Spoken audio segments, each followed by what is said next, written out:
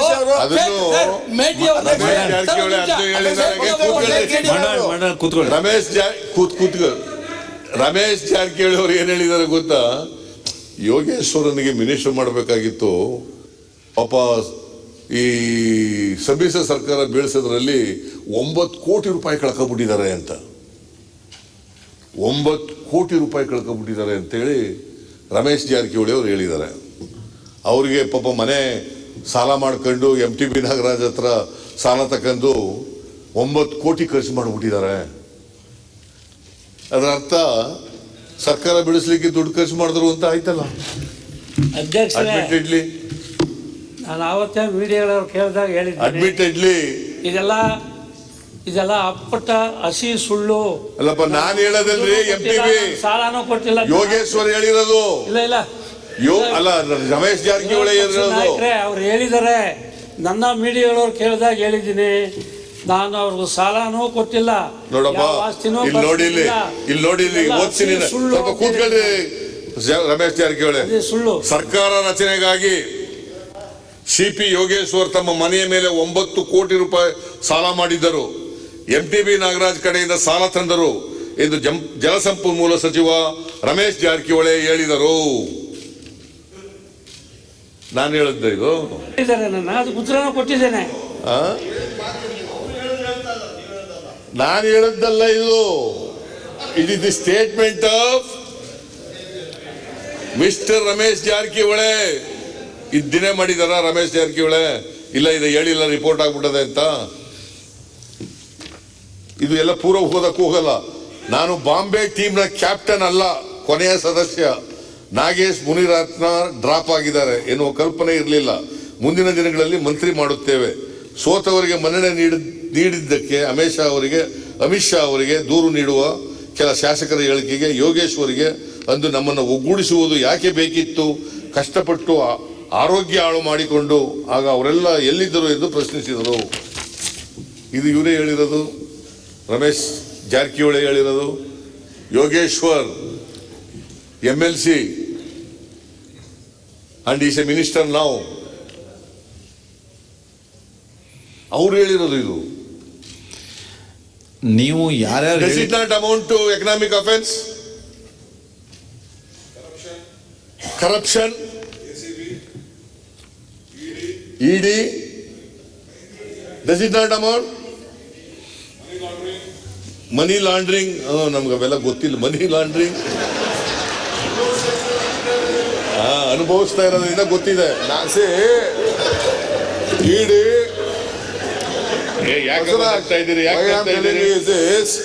ನನ್ನ ಮೇಲೆ income tax, economic offence court, benami property, ED, CBI. ನೀನ್ ಹೇಳಿದ್ಮೇಲೆ ಅಲ್ಲಲ್ಲ, ಇನ್ನೊಮ್ಮೆ ಯಾಕೆ ಕೊಡ್ಲಿಲ್ಲ? ಅದು ಈಗ ನೀವು ನಿಮ್ಮ ಮೇಲೆ ಕೊಟ್ಟಿದ್ದಾರೆ ಅಂತ ಹೇಳ್ತಾ ಇದ್ದೀರಿ. ರಾಮಲಿಂಗ ನಿಮ್ಮ ಮೇಲೆ ಯಾಕೆ ಕೊಟ್ಟಿಲ್ಲ? ಯಾಕೆ ಅವ್ರ ಮೇಲೆ ಯಾಕೆ ಕೊಟ್ಟಿಲ್ಲ? ಕೇಳ್ತಾ ಇದೀನಿ. ಅದನ್ನೇ ಹೇಳ್ತಾ ಇರೋದು. ಅದಕ್ಕೆ ಇಷ್ಟು 9 ಕೋಟಿ ರೂಪಾಯಿಗೆ ನನ್ನ ಮೇಲೆ ಎಲ್ಲ ಕೊಟ್ಟಿದ್ದಾರೆ ಅಂತ ನಿಮ್ಮಲ್ಲಿ ಕರೋಡ್ಪತಿಗಳಿಲ್ವಾ? ಅವ್ರ ಮೇಲೆ ಯಾಕೆ ಕೊಟ್ಟಿಲ್ಲ? 9 ಕೋಟಿ ನಿಮ್ಮ ರೂಪಾಯಿಗೆ ಶೆಟ್ಟಿ ಅಂತ ಈಗಲಾರು ತಿಳ್ಕೊಡ್ರಿ ಸ್ವಾಮಿ 2 ಲಕ್ಷ ರೂಪಾಯಿ ಮೇಲೆ ಕ್ಯಾಶ್ ಇದ್ರೆ ಯಾಕೆ ಇಲ್ಲಿ ವಿಷಯ ಎತ್ತವ್ರಿ ಅಂದ್ರೆ ಒಂದೇ ನಿಮಿಷ. ಈಗ ಸನ್ಮಾನ್ಯ ಅಧ್ಯಕ್ಷರೇ, ಬೇಲ್ ಹೇಳ್ತಿದ್ದಾರೆ ಸನ್ಮಾನ್ಯ ವಿರೋಧ ಪಕ್ಷ ನಾಯಕರು. ನಾನು ಆ ಪಕ್ಷದಲ್ಲಿದ್ದಾಗ ಚಾಮರಾಜನಗರ ಮಂತ್ರಿಗಳು ಅವರ ಕಚೇರಿಯಲ್ಲಿ 20 ಲಕ್ಷ ಸಿಕ್ತು ಅಂತೇಳಿ ಬೇಲ್ ತಗೊಳ್ಳೋ ನೆಸೆಸಿಟಿ ಇರಲಿಲ್ಲ. ಅವ್ರದ್ದು ಅಮೌಂಟ್ ಆಗಿದೆ ಹೋಗಿದ್ರೆ ಶುದ್ಧವಾಗಿದ್ರೆ ಒಂದ್ ನಿಮಿಷ ಮಂತ್ರಿಗಳು ಯಾಕೆ ತಗೋಬೇಕಾಯ್ತು? ನನಗೂ ಸಂಬಂಧ ಇಲ್ಲ. ನಾವು ಯಾಕೆ ಕೊಟ್ಟಿದ್ದು ಇಡಿ ಸಂಬಂಧ ಅಲ್ಲ ರೀ. ಅದು ವಾಪಸ್ ಸಂಬಂಧ ಅಲ್ಲ. ನಿಮ್ ಸಂಬಂಧ ಇಲ್ಲ ಮೇಲೆ ಬೇಲ್ ಹಾಕಿ ತಗೊಂಡ್ರೆ ಕಂದಾಯ ಸಚಿವರ ಪಿ ಎನ್ ಹತ್ರ ಸಿಕ್ಕಿದ್ದು ಬೇಲ್ ಹಾಕಿ ತಗೊಂಡ್ರಿ ಅಲ್ರಿ ಪುಟ್ಟರಾಜ್ ಶೆಟ್ರೆ? ನಿಮ್ ಕಂದಾಯ ಸಚಿವರ ಹತ್ರ ಬೇಲ್ ಸಿಕ್ಕಿದ್ದು ಹಾಕಿ ತಗೊಂಡ್ರಿ ಹೇಳಿ. ನಾನು ಡಿಸೈಡ್ ಆಗಿದೆ ಬೇಲ್ ತಗೊಂಡೇ ಇಲ್ಲ. ಎಲ್ಲಿ ಬೇಲ್ ಡಿಸೈಡ್ ಆಗಿದೆ ಅಂದ್ರೆ ಬೇಲ್ ತಗೊಂಡ್ರೆ ನೋಡ್ತೀನಿ. ನೀವು 20 ಲಕ್ಷ ನಿಮ್ ಸ್ಟಾಫ್ ತಗೊಳ್ಳ ಅಂದ್ಮೇಲೆ ಯಾರು ತಗೊಂಡ್ರು ಬೇಲ್? ನೀವ್ ಯಾಕೆ ಬೇಲ್ ಹೋಗೋದ್ರಿ? ಬೇಲ್ ಎಲ್ಲಿ ತಗೊಂಡು ತೋರ್ರಿ. ಯಾರ್ದು? ನನ್ನ ಕಚೇರಿ ಸಿಕ್ಕಿ ನನ್ನ ಕಚೇರಿ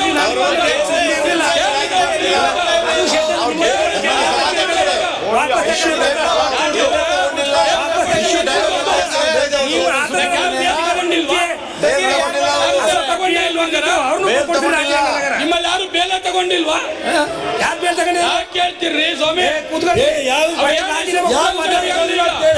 ಬೇಲ್ ತಗೊಂಡಿಲ್ವಾ ಯಾರ ಹತ್ರ ಮಾತಾಡ್ತಾರೆ? ಡಿಸೈಡ್ ಆಗಿದೆ ಇಲ್ವಾ ಅಂತ ಹೇಳಿ. ಅಪೋಸಿಷನ್ ಲೀಡರು ಸಿದ್ದರಾಮಯ್ಯ ಸಾಹೇಬರು ತಮ್ಮ ಪಾರ್ಟಿಯಲ್ಲಿ ಈ ಕಡೆ ಕೂತವು ಅಥವಾ ಈ ಕಡೆ ಕೂತವು ಯಾರು ಬೇಲ್ ತಗೊಂಡಿಲ್ಲ, ಯಾರು ತಗೊಂಡಿಲ್ಲ ತಾವು ಬೇಲ್ ಅಂತ ಹೇಳಿ ಅದನ್ನ.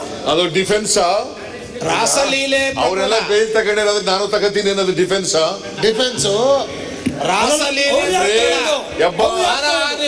ಬೇರೆಯವರೆಲ್ಲ ಬೇಲ್ ತಗೊಂಡಿದ್ದಾರೆ, ಅದಕ್ಕೆ ನಾನು ಬೇಲ್ ತಗೊಳ್ಳಿಕ್ಕೆ ಎಲಿಜಿಬಲ್. ಅವ್ರು ಯಾಕೆ ತಗೊಂಡು ಅವ್ರು ತಗೊಂಡಿದ್ದೆ ಅವ್ರು ತಗೊಂಡಿದ್ದಾರೆ, ಅವರು ಕೋರ್ಟ್ ನಲ್ಲಿ ಎದುರಿಸ್ತಾ ಇದ್ದಾರೆ. ನೀವ್ ಯಾಕೆ ಹೋದ್ರಿ ಕೋರ್ಟ್ಗೆ? ನಿಮ್ಮ ಮೇಲೆ ಇನ್ಸಿಡೆಂಟ್ ಏನಾಗಿತ್ತು? ನಿಮ್ಗೆ ಯಾಕೆ ಭಯ? ಯಾಕೆ ಅಂದ್ರೆ ಯಾಕೆ ಮುಟ್ ನೋಡ್ಕೊಂಡಿದ್ದೀರಿ? ನಿಮ್ಮ ಮೇಲೆ ಏನಾಗಿತ್ತು? ಓಕೆ, ಶೆಟ್ರಿ ಮೇಲೆ ಎಂಕ್ವೈರಿ ಆಯ್ತು. ಶೆಟ್ರಿ ಮೇಲೆ ಎಂಕ್ವೈರಿ ಮಾಡ್ತೀವಿ.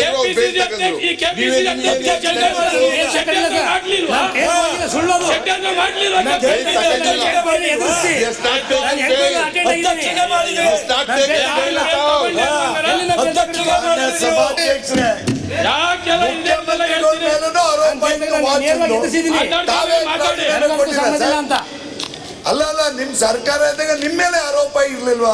ಮೊನ್ನೆ ವಾಚ್ ಬರ್ಲಿಲ್ವಾ? ನೀವೇ ಇಟ್ಕೊಡ್ಲಿಲ್ಲ, ನಿಮ್ಮೇಲೂ ಆರೋಪ ಇತ್ತು.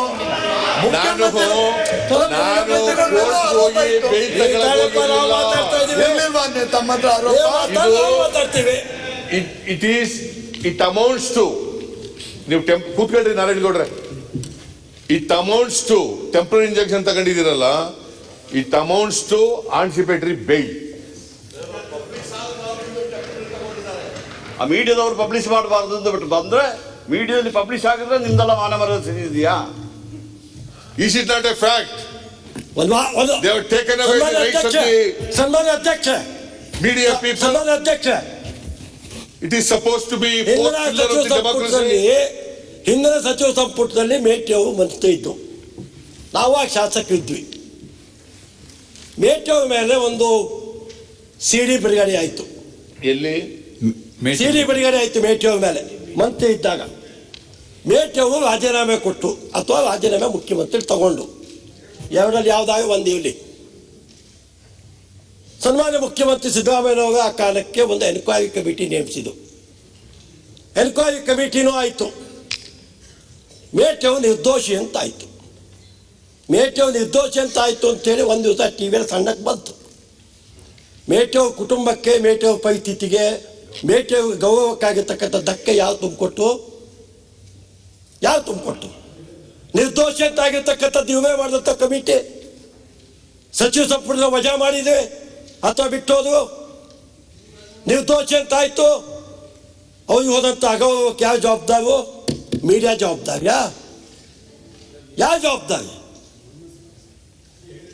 ಅಕಸ್ಮಾತ್ ಫೇಕ್ ಆಗ್ತಿದ್ದಿಲ್ಲ ಅಂತಂದ್ರೆ ಹಾಗಾದ್ರೆ ಫೇಕ್ ಅಂತ ಹೇಳಿ ನಿರ್ಣಯ ಆಯ್ತು ಅವತ್ತು ಎನ್ಕ್ವೈರಿ ಕಮಿಟಿ ಫೇಕ್ ಆಗತ್ತೆ ಅಂತ ಆಯ್ತು ತಾನೇ. ಆ ಕಾರಣಕ್ಕಾಗಿ ಫೇಕ್ ಅಂತ ಡಿಸಿಷನ್ ಆಯ್ತು ಎನ್ಕ್ವೈರಿ ಕಮಿಟಿಯಲ್ಲಿ. ಇದೇ ರೀತಿ ನೆಟ್ ಮನಿ ಮಾಡ್ತಾ ಇದ್ದೇವೆ ಯಾರಿಗೆ ಗೊತ್ತು. ನಮ್ಮ ಭದ್ರತೆ, ನಮ್ಮ ರಕ್ಷಣೆ, ನಮ್ಮ ಗೌರವದ ರಕ್ಷಣೆ ನಾವು ಮಾಡ್ಕೊಂಡಿದ್ದೀವಿ. ನಮ್ಮ ಗೌರವ ಕಾಪಾಡ್ಕೊಂಡು ಮಾಡ್ಕೊಂಡಿದ್ದೀವಿ. ಮತ್ತೊಮ್ಮೆ ಹೇಳ್ತೀವಿ ಜಾರ್ಜ್ ಅವರೇ, ನನಗೆ ಗೊತ್ತಿದೆ, ನಾನು ಹೇಳಬೇಕಾಗಿದ್ದನ್ನು ಹೇಳ್ತೀನಿ. ಅದಕ್ಕೆ ಸಿದ್ದರಾಮಯ್ಯ ಸೋಮಶೇಖರ್ ಅವ್ರ ಮಾತನ್ನು ಹೇಳಿದ್ದು. ಇಷ್ಟೆಲ್ಲ ಡಿ ಕೆ ಶಿವಕುಮಾರ್ ಸಾಹೇಬ್ ಮೇಲೆ ಆಯ್ತು, ಇಷ್ಟೆಲ್ಲ ಎನ್ಕ್ವೈರಿ. ಅವೊಬ್ಬೇನ ದುಡ್ಡಿದ್ದವು ಎದುರುಗಡೆ ಕೂತವಲ್ಲಿ, ಮತ್ತೆ ಯಾವ ಇಲ್ವಾ? ಸಮಾಜಕ್ಕೆ, ದೇಶಕ್ಕೆ ಗೊತ್ತಿಲ್ವಾ ಯಾವ್ಯಾವ ಕಡೆ ಇಟ್ಟಿದೆ ಅಂತೇಳಿ? ಅವೊಬ್ಬನೇ ಬಲಿಪಶು ಮಾಡಿದ್ವಲ್ವಾ? ಬಾಕಿ ಎಲ್ಲ ನೋಡ್ತಾ ಇದ್ವಲ್ವಾ? ಎಲ್ಲಾಯ್ತು ಈಗ ನ್ಯಾಯ? ಎಲ್ಲಾಯ್ತು? ಎಲ್ಲಾಯ್ತು ನ್ಯಾಯ? ಷಡ್ಯಂತ್ರ ಅದು, ಬಿಜೆಪಿ ಷಡ್ಯಂತ್ರ. ಇವರು ರಾಜ್ಯ ಸರ್ಕಾರ ಸಚಿವರಾಗಿದ್ದಾರೆ. ಇವರಿಗೆ ಏನಾದರೂ ಹತ್ರ ಆತಂಕ ಇದ್ದಿದ್ದಾರೆ, ಅವರಿಗೆ ಬ್ಲಾಕ್ ಮೇಲ್ ಇದ್ದಿದ್ದಾರೆ, ಮಿನಿಸ್ಟರ್ ಆಗ್ಬಿಟ್ಟು ಹೋಮ್ ಮಿನಿಸ್ಟರ್ ಹತ್ರ, ಚೀಫ್ ಮಿನಿಸ್ಟರ್ ಹತ್ರ ಹೇಳ್ಬಿಟ್ಟು ಅವ್ರು ಪೊಲೀಸಿಗೆ ಕಂಪ್ಲೇಂಟ್ ಮಾಡಬೇಕಾಗಿತ್ತು. ಸರ್ಕಾರದ ಮಂತ್ರಿಗಳಾಗಿದ್ಬಿಟ್ಟು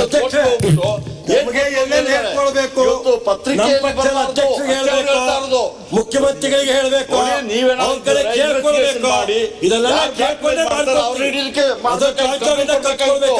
ಇವ್ರದ್ದು ಒಂದೇ ನೀವೆಲ್ಲ ಇದಾಗ್ಬಿಡ್ತಾರ.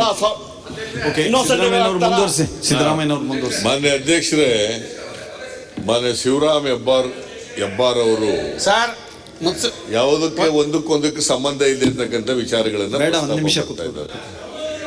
ತಪ್ಪ ಮಾಡಿ ಕರ್ನಾಟಕದ ಇತಿಹಾಸದಲ್ಲಿ ಒಬ್ಬ ಮನುಷ್ಯನಿಗೆ ಯಾವ ರೀತಿ ಅವನತಿಯನ್ನು ತಂದುಕೊಡ್ತಾರೆ, ಪೂರ್ಣ ನಿರ್ದೋಷಿ ಅಂತ ಆದ್ಮೇಲೆ ಆ ಮನುಷ್ಯ ಇತ್ತು ಸತ್ತ ಬೇಡ ಕುತ್ಕೊಳ್ಳಿ, ಈಗ ಬೇಡ ರೇಣುಕಾಚಾರ್ಯ ಕುತ್ಕೊಳ್ಳಿ. ಈಗ ಬೇಡ ಬಿಡ್ರಿ, ಅವ್ರು ಏನ್ ಹೇಳ್ತಾರೆ ಮಾತಾಡ್ತಾರೆ. ಮಾನ್ಯ ಅಧ್ಯಕ್ಷರೇ ಮಾತಾಡ್ತಾರೆ. ನಾನು ಹೇಳ್ತೀನಿ, ಆಯ್ತು, ಇವರಿಗೆ ಭಯ ಬಂತು, ಆತಂಕ ಬಂತು, ಅವರು ಉಲ್ಲೇಖ ಮಾಡಿದ್ರು. ಮೇಟಿ ಅವರು ಎಂಕ್ವೈರಿ ಆಯಿತು, ಅವ್ರ ಮೇಲೆ ಬಿ ರಿಪೋರ್ಟ್ ಆಯಿತು, ಅವರಿಗೆ ಕ್ಲೀನ್ ಚಿಟ್ ಕೊಟ್ಬಿಟ್ರು. ಆದರೆ ಓದ್ಮಾನ ಬಂತ ಅಂತ ಪ್ರಸ್ತಾಪ ಮಾಡಿದ್ದಾರೆ. ಇದಕ್ಕೂ ಅದಕ್ಕೂ ಸಂಬಂಧ ಇಲ್ಲ. ಅವರು ಸಿವಿಲ್ ಕೋರ್ಟ್ಗೆ ಹೋಗ್ಬಿಟ್ಟು ಇಂಜಂಕ್ಷನ್ ತಗೊಂಡಿರಲಿಲ್ಲ, ಅಥವಾ ಕ್ರಿಮಿನಲ್ ಕೋರ್ಟ್ಗೆ ಹೋಗ್ಬಿಟ್ಟು ಆನ್ಸಿಪೇಟರಿ ಬೇಲ್ ತಗೊಂಡಿರಲಿಲ್ಲ. ನೀವು ಆತಂಕ ಬಂತಲ್ಲ, ಯಾಕೆ ಪೊಲೀಸ್ ಸ್ಟೇಷನ್ಗೆ ಯಾಕೆ ಕಂಪ್ಲೇಂಟ್ ಕೊಟ್ಟಿಲ್ಲ ಇವರು? ಯಾಕೆ ತಿಳಿಸ್ಲಿಲ್ಲ? ಈ ತರ ಸಿಡಿ 19 ಸಿಡಿಗಳಿದಾವೆ, ಅವು ನಮ್ಮ ಮೇಲೆ ಬರಬಹುದು ಅಂತೇಳಿ ಅವ್ರ ಮೇಲೆ ಕ್ರಮ ತಗೊಳ್ಳಿ ಅಂತ ಯಾಕೆ ಹೇಳಲಿಲ್ಲ? ಪೊಲೀಸ್ ಸ್ಟೇಷನ್ಗೆ ಯಾಕೆ ಹೇಳಲಿಲ್ಲ? ಪೊಲೀಸ್ ಸ್ಟೇಷನ್ಗೆ ಯಾಕೆ ಕಂಪ್ಲೇಂಟ್ ಕೊಡಲಿಲ್ಲ? You are all ministers. ಇಡೀ ರಾಜ್ಯ ನೋಡ್ತಾ ಇದೆ ನಮ್ಮನ್ನ, ಇಡೀ ರಾಜ್ಯ ನಿಮ್ಮನ್ನು ನೋಡ್ತಾ ಇದೆ. ಇವತ್ತು ಕರ್ನಾಟಕದ ಮಾನ ಮರ್ಯಾದೆ ಎಲ್ಲ ಹರಾಜಾಗಿದೆ. ಯಾಕೆ ಹೇಳಿಲ್ಲ? What prevented them? Who prevented them? Police ಒಂದು ಕಂಪ್ಲೇಂಟ್ ಕೊಡ್ಬೋದಾಗಿತ್ತಲ್ಲ. ಹೋಮ್ ಮಿನಿಸ್ಟರ್ ನಿಮ್ಮವರೇ ಇದ್ದಾರಲ್ಲ. ನಿಮಗೆ ಯಾಕೆ ಚಿಂತೆ? ನಮಗೆ ಏನ್ ಕೊಡಬೇಕು ಅಂತಿದ್ರೆ ನಾವು ಕೊಟ್ಟಿದ್ದೇವೆ. ಕಾನೂನಲ್ಲಿ ಅವಕಾಶ ಇದು you are not just Hebbar, you are the minister of the state. ನಾನು ಬಹಳ ಮಂದಿ ಮಿನಿಸ್ಟರ್ ನಾನು ಬಹಳ ಮಂದಿ ಮಿನಿಸ್ಟರ್ ಕೊಟ್ಟು ನೋಡಿದ್ದೇನೆ. You are responsible to the house, you are responsible to the people of this state. You can't just say ನಾವು ಇಷ್ಟ ಬಂದಾಗ ಮಾಡ್ತೀವಿ ಅಂತ ಹೇಳಕ್ಕಾಗಲ್ಲ. ನಮ್ಮ ಮನಸ್ಸು ಬಂದಾಗ ಏನು ನಮ್ಗೇನು ತೋಚಿತ್ತ ಅದು ಮಾಡ್ತೀವಿ ಅಂತ ಹೇಳಕ್ಕಾಗಲ್ಲ. ಮಾನ್ಯ ಸಭಾಧ್ಯಕ್ಷ, you got a very right. ಮಾನ್ಯ ಸಭಾಧ್ಯಕ್ಷರೇ, ಈಗ ಬಸವರಾಜ್ ಅಲ್ಲ, ಅವ್ ಯಾವ ಮಿನಿಸ್ಟರು ಕೂಡ ತನಿಖೆ ಮಾಡಬೇಡಿ ಅಂತ ಏನು ಹೇಳಿಲ್ಲ. ತನಿಖೆಯಲ್ಲಿ ಎಲ್ಲವೂ ಕೂಡ ಹೊರಗಡೆ ಬರ್ತದೆ, ತನಿಖೆ ಮಾಡಬೇಡಿ ಅಂತ ಎಲ್ಲೂ ಹೇಳಿಲ್ಲ. ಆದರೆ ಮಾಧ್ಯಮಗಳಿಗೆ ನಿಲ್ಲಿಸೋದಕ್ಕೆ ಅದೇ ಒಂದು ದಾರಿ. ಪೊಲೀಸ್ ಸ್ಟೇಷನ್ ಕೊಟ್ಟರೆ ಮಾಧ್ಯಮದಲ್ಲಿ ಬರೋದಲ್ವಾ?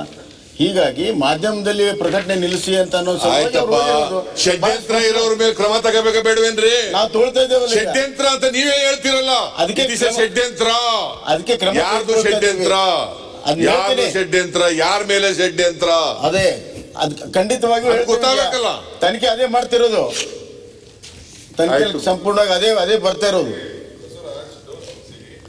ಆಯ್ತು ಮಾನ್ಯ ಅಧ್ಯಕ್ಷರೇ, ಅವ್ರ ರಕ್ಷಣೆಗೆ ನನ್ನ ಪ್ರಕಾರ ಅವ್ರ ರಕ್ಷಣೆಗೆ ಅವ್ರು ಹೋದ್ರು. ರಕ್ಷಣೆಗೆ ಹೋಗಿದ್ದು ಕೋರ್ಟ್ ಅವರು ಪ್ರೊಡ್ಯೂಸ್ ಮಾಡಬೇಡಿ ಅಂತ, ಯಾರು ಅವರು ನೀವೇನು ತೋರಿಸ್ಬೇಡಿ ಅಂತ. ಬಟ್ ಷಡ್ಯಂತ್ರ ಇದೆ, ಯಾರೋ ಮಿಸ್ಯೂಸ್ ಮಾಡಿದ್ದಾರೆ ಅಂತ. Whether they have filed a complaint before you, whether they have by the police station for further investigation.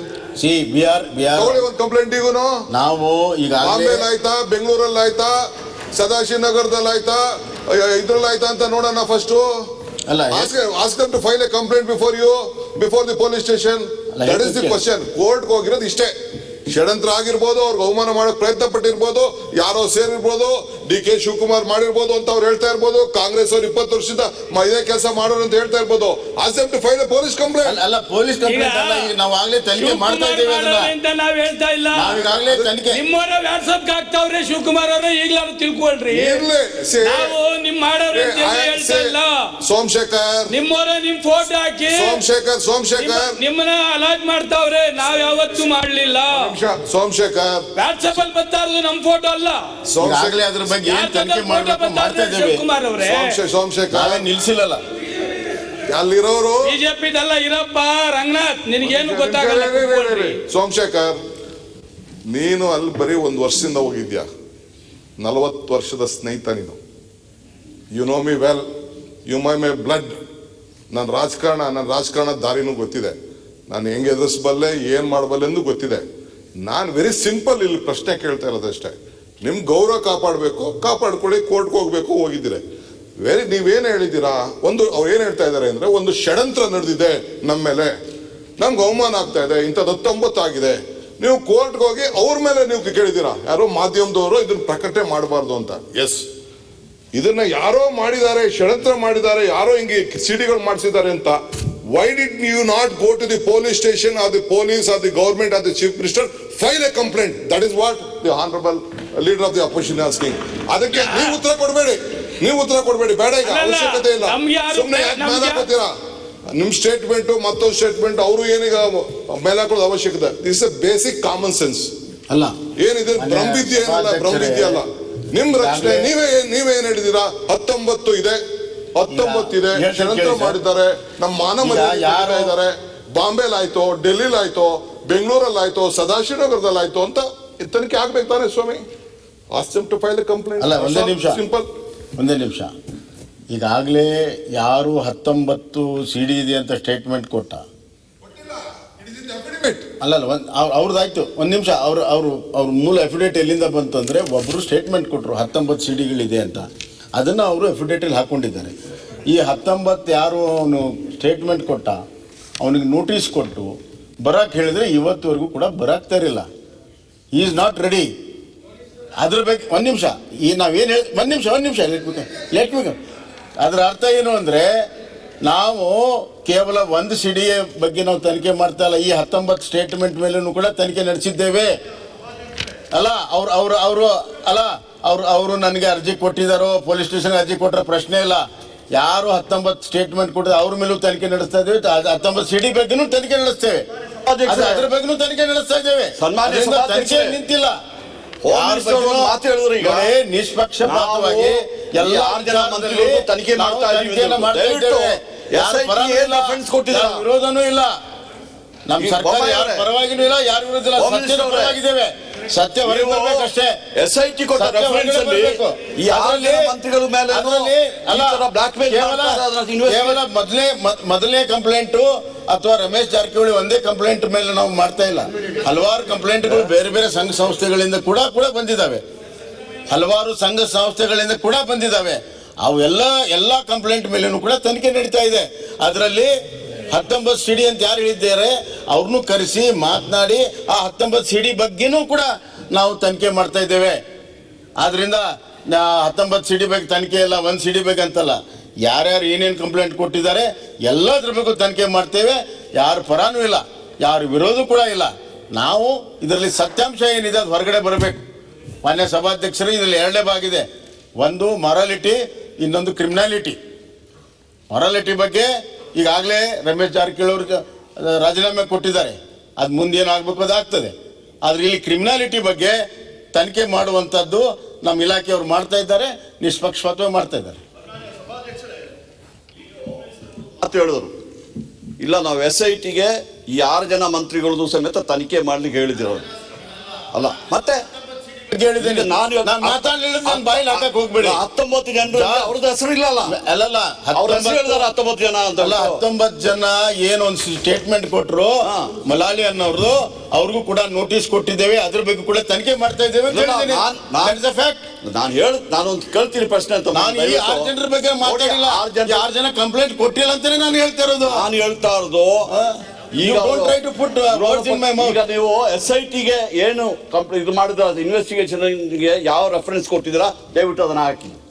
ಅದ್ರಲ್ಲಿ ಗೊತ್ತಾಗ್ತದೆ ನೀವೇನು ಇನ್ವೆಸ್ಟಿಗೇಷನ್ ಏನು ಮಾಡಿದ್ರ. ನಾವೇನು ಇದು ನೋಡಿ, ಇದು ಹಾಕಿದ್ರ ನಿಮ್ಮ ಇದರಲ್ಲಿ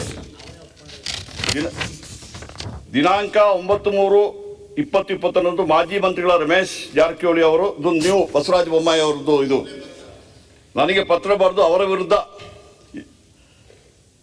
ಕಬ್ಬನ್ ಪಾರ್ಕ್ ಪೊಲೀಸ್ ಠಾಣೆಯಲ್ಲಿ ಒಂದು ಅರ್ಜಿ ನೀಡಿದ್ದು, ಅದರಲ್ಲಿ ಅವರ ವಿರುದ್ಧ ರಾಜಕೀಯ ತೇಜೋವಧೆ ಹಾಗೂ ಮಾನಹಾನಿ ಮಾಡುವ ಉದ್ದೇಶವಿದ್ದು, ಇದರಲ್ಲಿ ಹಲವಾರು ಜನ ಸೇರಿ ಷಡ್ಯಂತ್ರ ರೂಪಿಸುವಂತೆ ಸ್ಪಷ್ಟವಾಗಿ ತಿಳಿಸಿರ್ತಾರೆ.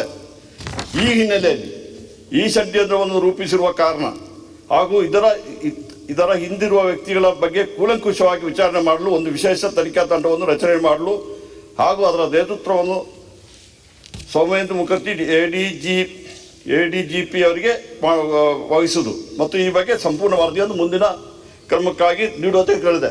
ನಮ್ಮ ಪ್ರಶ್ನೆ ಇಷ್ಟೇ, ನಾವೇನು ಅವರ 6 ಮಂತ್ರಿಗಳು ತಪ್ಪು ಮಾಡಿದಿಂದ ಹೇಳಲಿಲ್ಲ, ನಾವೇನಾದ್ರು ಹೇಳಿದ್ವಿ, ಅವ್ರ ಹೆಸರು ಹೇಳಿದೀವಾ? ಅವರಾಗಿ ಇವತ್ತು ಕೋರ್ಟಿಗೆ ಹೋಗಿದ್ದಾರೆ. ಒಂದು ನಿಮಿಷ ಕೇಳ್ಕೊಳ್ಳಿ, ತಾಳ್ಮೆ ಇರ್ರಿ ಸ್ವಲ್ಪ. ನೋಡಿ, ನಾನು ಗೃಹ ಮಂತ್ರಿ ಆಗಿದ್ರೆ 1 ನಿಮಿಷ ನೀವು ಇದ್ರಾಗ ನಿಮಗೆ ಸಹಾಯ ಮಾಡ್ಲಿಕ್ಕೆ ಹೇಳ್ತಾ ಇದ್ದೀನಿ. ನನ್ಗೇನು ಸಹಾಯ ಬೇಕಾಗಿಲ್ಲ, ಬೇಡದಿದ್ರೆ ಸ್ವಲ್ಪ ಕೇಳ್ಕೊಳ್ಳಿ. ನಿಮ್ ಸಹಾಯ ನಿಮಗೆ ಸಹಾಯ ಬೇಕಾಗಿಲ್ಲ. ನಿಮ್ಮ ಇಷ್ಟ ಪ್ರಕಾರ ನೀವು ಇವತ್ತು SIT ಮಾಡಿ ನಿಮ್ಮ ಇಷ್ಟ ಪ್ರಕಾರ ತನಿಖೆ ಮಾಡ್ಲಿಕ್ಕೆ ಹೊರಟಿದ್ದಾರೆ. ನಿಮ್ಗೆ ಯಾಕೆ ಸಹಾಯ? ನಾವು ಹೇಳ್ತಾ ಇರೋದು ನ್ಯಾಯ ಇದಾಗಿ ಒಂದು ತನಿಖೆ ಆಗಬೇಕು. ನಾವು ಹೇಳಿಲ್ಲ, ಅವ್ರ ವಿರುದ್ಧವಾಗಿ ಕೋರ್ಟಿಗೆ ಹೋಗಿದ್ದಾರೆ. ಅವರು ಕೋರ್ಟಿಗೆ ಹೋಗಿ ಏನು ಹೇಳಿದ್ದಾರೆ, ನಮ್ಮನ್ನು ಬ್ಲಾಕ್ ಮೇಲ್ ಮಾಡ್ತಾ ಇದ್ದಾರೆ, ನಮ್ಮ ಹೆಸರು ಮಾಡ್ತಾರೆ. ಅದು ಯಾರು ಬ್ಲಾಕ್ ಮೇಲ್ ಮಾಡ್ತಾ ಅವರ ವಿರುದ್ಧಾಗಿ ಹೇಳಲಿಲ್ಲ. ಪಾಪ ಮೀಡಿಯಾದವ್ರು ಇದ್ದಾರೆ, ಅವ್ರ ವಿರುದ್ಧಾಗಿ ಹೋಗಿ ಹೇಳಿದ್ದಾರೆ. ಅಂದ್ರೆ ಮೀಡಿಯಾದಲ್ಲಿ ಇವತ್ತು ಪಬ್ಲಿಷ್ ಆಗ್ತಿದ್ರೆ ಇವರೆಲ್ಲ ಪಾಪ ಇನ್ನೋಸೆಂಟ್ ಒಂದು ಆಗ್ತದ. ಅಧ್ಯಕ್ಷ, ನೀವೇನ್ ಹೇಳಿದ್ರ ಅದಕ್ಕೆ? ಸಿದ್ದರಾಮಯ್ಯನವರು ಅಲ್ರಿ, ಒಂದೇ ನಿಮಿಷ ಇಲ್ಲಿ ಮಾತಾಡಿ ಸರ್. ನೀವು ಮಾತಾಡಿ ಸರ್. ಒಂದೇ ನಿಮಿಷ ಸರ್. ಇಲ್ಲ, ನೀವು ಮಾತಾಡಿ ಸರ್. ನೀವೆಲ್ಲ ಹಿರಿಯವರಿದ್ದೀರಿ. ಯಾವುದೇ ಒಂದು ವಿಷಯ ವಿಚಾರಣೆ ಹಂತದಲ್ಲಿ ಇರುವಾಗ ವಿಷಯನ ಬಿಟ್ಟು ತಾವು ಮಾತಾಡಿಸಲ್ಲ. ಆಮೇಲೆ ಉತ್ತರ ಕೊಡುವಾಗ ಅವ್ರು ಕೊಡ್ಲಿ.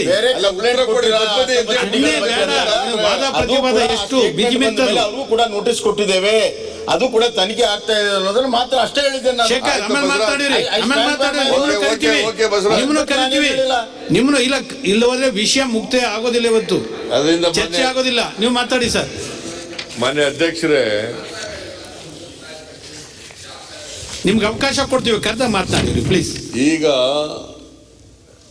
ಬಸವರಾಜ ಬೊಮ್ಮಾಯಿ ಅವರು ಕೂಡ ಹೇಳಿದ್ದಾರೆ, ಅವ್ರ ಹೆಸರು ಹೇಳಿದ್ರೆ ಎದ್ದು ಬಿಡ್ತಾರೆ. ನನಗೆ ಅದೇ ಬಂದಿರೋ ತಾಪತ್ರಯ. ಅವ್ರ ಹೆಸರು ಹೇಳಲ್ಲ ನಾನು. ಹೋಮ್ ಮಿನಿಸ್ಟ್ರು ಹೇಳಿದ್ದಾರೆ, ಷಡ್ಯಂತ್ರ ನಡೆದಿದೆ, ಆ ಷಡ್ಯಂತ್ರ ಇದೆ ಅಂತಕ್ಕಂಥ ಕಾರಣಕ್ಕೋಸ್ಕರವಾಗಿ ನಮಗೆ ಆತಂಕ ಬಂದಿದೆ, ಅದಕ್ಕೋಸ್ಕರವಾಗಿ ನಾವು ಕೋರ್ಟ್ಗೆ ಹೋಗಿದ್ದೀವಿ, ಇಂಜೆಕ್ಷನ್ ತಗೊಂಡಿದ್ದೀವಿ ಅಂತ ಹೇಳಿದ್ದಾರೆ. ಯಾಕಂತಂದ್ರೆ ಒಂದ್ಸಾರಿ ಮಾನ ಹೊರಟೋದ್ಮೇಲೆ ವಾಪಸ್ ಬರೋದಿಲ್ಲ. ಆ ಮಾನ ಹೋಗೋಕ್ಕಿಂತ ಮುಂಚಿತವಾಗಿ ಇಂಜೆಕ್ಷನ್ ತಗೊಬೋಣ ಅಂತೇಳಿ ತಗೊಂಡಿದ್ದೀವಿ ಅಂತ ಹೇಳ್ತಾ ಇದ್ದಾರೆ. ನಾನೇನು ಹೇಳ್ತೀನಿ ಅಂದರೆ, ನೀವು ಆಸ್ ಮಿನಿಸ್ಟರ್ಸ್ 6 ಜನರು ಕೂಡ they are not just MLAs or MLCs are ordinary citizens of the state country. They are ministers. They are occupying very important post responsible post. They're answerable to the people. They're answerable to the house. ಅವರು police ಸ್ಟೇಷನ್ಗೆ ಒಂದು complaint ಕೊಡ್ಬೋದಿದೆ, ಇಂತಿಂತವ್ರು ಷಡ್ಯಂತ್ರ ಮಾಡ್ತಾ ಇದ್ದಾರೆ 19 ಜನದಲ್ಲಿ, ಆಯ್ತು injection ತಗೊಬಂದ್ಬಿಟ್ರು, ತಗೊಳ್ಳಿ, ನಂದೇನು ತಕರಾರಿಲ್ಲ, ಕೋರ್ಟ್ನವ್ರು ಕೊಟ್ಟಿದ್ದಾರೆ, ತಗೊಳ್ಳಿ, ನಾನು ಯಾಕೆ ಕೊಟ್ಟರು ಅಂತ ಪ್ರಶ್ನೆ ಮಾಡಕ್ ಹೋಗಲ್ಲ. ಕೊಟ್ಟಾಗಿದೆ, ಯಾಕೆ ಪೊಲೀಸ್ ಸ್ಟೇಷನ್ ಕೊಡ್ಲಿಲ್ಲ, ಇವ್ರು ಕಂಪ್ಲೇಂಟ್ ಕೊಡ್ಲಿಲ್ಲ? That is one thing. ಇವರು ಮಂತ್ರಿಗಳಾಗಿ ವಿತೌಟ್ ಫಿಯರ್ ಕೆಲಸ ಮಾಡಕ್ಕಾಗ್ತದಾ? ಇವರು ಇಂಜೆಕ್ಷನ್ ತಗೊಂಡಿರೋರು ನಮ್ಮ ಮೇಲೆ ಷಡ್ಯಂತ್ರ ನಡೆಸಿದ್ದಾರೆ, ಅದಕ್ಕೋಸ್ಕರವಾಗಿ ನಾವು ಕೋರ್ಟ್ಗೆ ಹೋಗಿದ್ದೀವಿ ಅಂತ ಹೇಳೋರು. ಇದು ಸಿಡಿ ಎಲ್ಲಾಗಿದೆ, ಏನ್ ಕಥೆನೋ ಗೊತ್ತಿಲ್ಲ, ಆಗಿದೆಯೋ ಇಲ್ಲೋ ಗೊತ್ತಿಲ್ಲ, ಸಿಡಿ ಇದೆಯೋ ಇಲ್ಲೋ ಗೊತ್ತಿಲ್ಲ. ನಾವ್ಯಾರು ಕೂಡ ಅವ್ರ ಮೇಲೆ ಸಿಡಿ ಇದೆ ಅಂತ ಹೇಳ್ತಾ ಇಲ್ಲ. ಅವರಾಗಿದ್ದು ಅವರೇನೆ ಕೋರ್ಟ್ ಕೊಟ್ಟೋಗ್ಬಿಟ್ಟಿದ್ದಾರೆ. ನಾವೇನು ಪ್ರಸ್ತಾಪ ಮಾಡಿದ್ಮೇಲೆ ಕೋರ್ಟ್ಗೆ ಹೋಗಿಲ್ಲ, ಅಥವಾ ಅವ್ರ ಮೇಲೆ ಸಿಡಿ ರಿಲೀಸ್ ಆದ್ಮೇಲೆ ಕೋರ್ಟ್ಗೆ ಹೋಗಿಲ್ಲ. ಅವರೇ ಕೋರ್ಟ್ ಕೊಟ್ಟೋಗಿದ್ದಾರೆ. ಕಂಪ್ಲೇಂಟ್ ಕೊಡ್ಬೋದಾಗಿತ್ತಲ್ಲ, ಆಸ್ ಎ ಮಿನಿಸ್ಟರ್ ಕಂಪ್ಲೇಂಟ್ ಕೊಡ್ಬೋದಾಗಿತ್ತಲ್ಲ ಪೊಲೀಸ್ ಸ್ಟೇಷನ್ಗೆ, ಅದು ಕೊಟ್ಟಿಲ್ಲ. ಇವರನ್ನೇ ರಕ್ಷಣೆ ಮಾಡ್ಕೊಳ್ಳಕ್ಕೆ ಕೋರ್ಟ್ ಮೊರೆ ಹೋಗಿರೋರು ಬೇರೆಯವ್ರ ರಕ್ಷಣೆ ಮಾಡಕ್ಕೆ ಹೆಂಗ್ ಸಾಧ್ಯ ಆಗ್ತದೆ? ಅದಕ್ಕೋಸ್ಕರ ಐ ಡಿಮ್ಯಾಂಡ್, ಇವರು ಆ ಉನ್ನತ ಸ್ಥಾನ, ಮಂತ್ರಿ ಸ್ಥಾನದಲ್ಲಿ ಇರಲಿಕ್ಕೆ ಇವರು ಯೋಗ್ಯರಲ್ಲ ಅಂತಕ್ಕಂಥದ್ದು ನನ್ನ ಅಭಿಪ್ರಾಯ. ಅದಕ್ಕೋಸ್ಕರ till the matter disposed of, till they get the clean sheet, ಯಾಕಂದ್ರೆ ಅದು ಎಂಕ್ವೈರಿ ನಡೀತಾ ಇದೆ ಅಂತ ಹೇಳ್ತಾ ಇದ್ದಾರೆ. ಷಡ್ಯಂತ್ರದ ಬಗ್ಗೆನೂ ಕೂಡ, ಯಾಕಂದ್ರೆ ಮುಲಾಲಿ ಅವನು 19 ಸಿಡಿ ಇದಾವೆ ಅಂತ ಹೇಳ್ಬಿಟ್ಟಿದ್ದಾರೆ. ಮಲಾಲಿ ರಾಜಶೇಖರ್ ಮಲಾಲಿ ಹೇಳ್ಬಿಟ್ಟಿದ್ದಾರೆ. ಅದರಿಂದ ನಾವು ಅದು ಕ್ಲೀನ್ ಶೀಟ್ ಮೇಲೆ let them come back. Till then ಅವರು they have no moral right to continue as ministers in the present government. That is my point. ಇದಾದ್ಮೇಲೆ ಮಾನ್ಯ ಅಧ್ಯಕ್ಷರೇ, ದಿನೇಶ್ ಕಲ್ಲಳ್ಳಿ 7ನೇ ತಾರೀಕು, ಮಾರ್ಚ್ 7ನೇ ತಾರೀಕು ವಿಡ್ರಾ ಮಾಡಕ್ ಹೋಗಿದ್ದಾರೆ. ರಮೇಶ್ ಜಾರಕಿಹೊಳಿ ಅವ್ರ ಮೇಲೆ ಕೊಟ್ಟಿದ್ದಂತ ಕಂಪ್ಲೇಂಟ್ ಅನ್ನ ವಿಡ್ರಾ ಮಾಡ್ಕೊಳಕ್ ಹೋಗಿದ್ದಾರೆ. ಪೊಲೀಸ್ನವ್ರು ಒಪ್ಪಿಲ್ಲ ಅಂತ ಅವರೇ ಸ್ಟೇಟ್ಮೆಂಟ್ ಕೊಟ್ಟಿದ್ದಾರೆ ಜಾರಕಿಹೊಳಿ. ಇದು this on 7th. Ramesh Jarkiholi ಅವರು ನನ್ನ ಮೇಲೆ ಷಡ್ಯಂತ್ರ ನಡೆದಿದೆ ಅಂತೇಳಿ 2ನೇ ತಾರೀಕು ಸಿಡಿ ರಿಲೀಸ್ ಆಯಿತು. 9ನೇ ತಾರೀಕಿನವ್ರಿಗೆ ಅವರು ಏನು ಒಂದು ಕಂಪ್ಲೇಂಟ್ ಕೂಡ ಕೊಟ್ಟಿಲ್ಲ. 9ನೇ ತಾರೀಕು ಒಂದು ಲೆಟರ್ ಬರೆದಿದ್ದಾರೆ ಇವರಿಗೆ. 9ನೇ ತಾರೀಕು Ramesh Jarkiwale writes a letter to the Home Minister alleging that he is a victim of conspiracy and the video CD is fake and concocted. ಅಂತ 9th March ನಲ್ಲಿ ಲೆಟರ್ ಬರೆದಿದ್ದಾರೆ. On the basis of that letter, ಇದು home minister ಬರೆದಿರೋದು. Home minister ಈಗಾಗಲೇ George ಓದಿದ್ರು ಆ ಪತ್ರನ. ಒಂದು ನೋಟನ್ನ ಕಳಿಸ್ಕೊಡ್ತಾರೆ, ಇದಿದೆ ಬಿಡು, ಒಂದು ನೋಟನ್ನ ಕಳಿಸ್ಕೊಡ್ತಾರೆ. ಏನಂತ?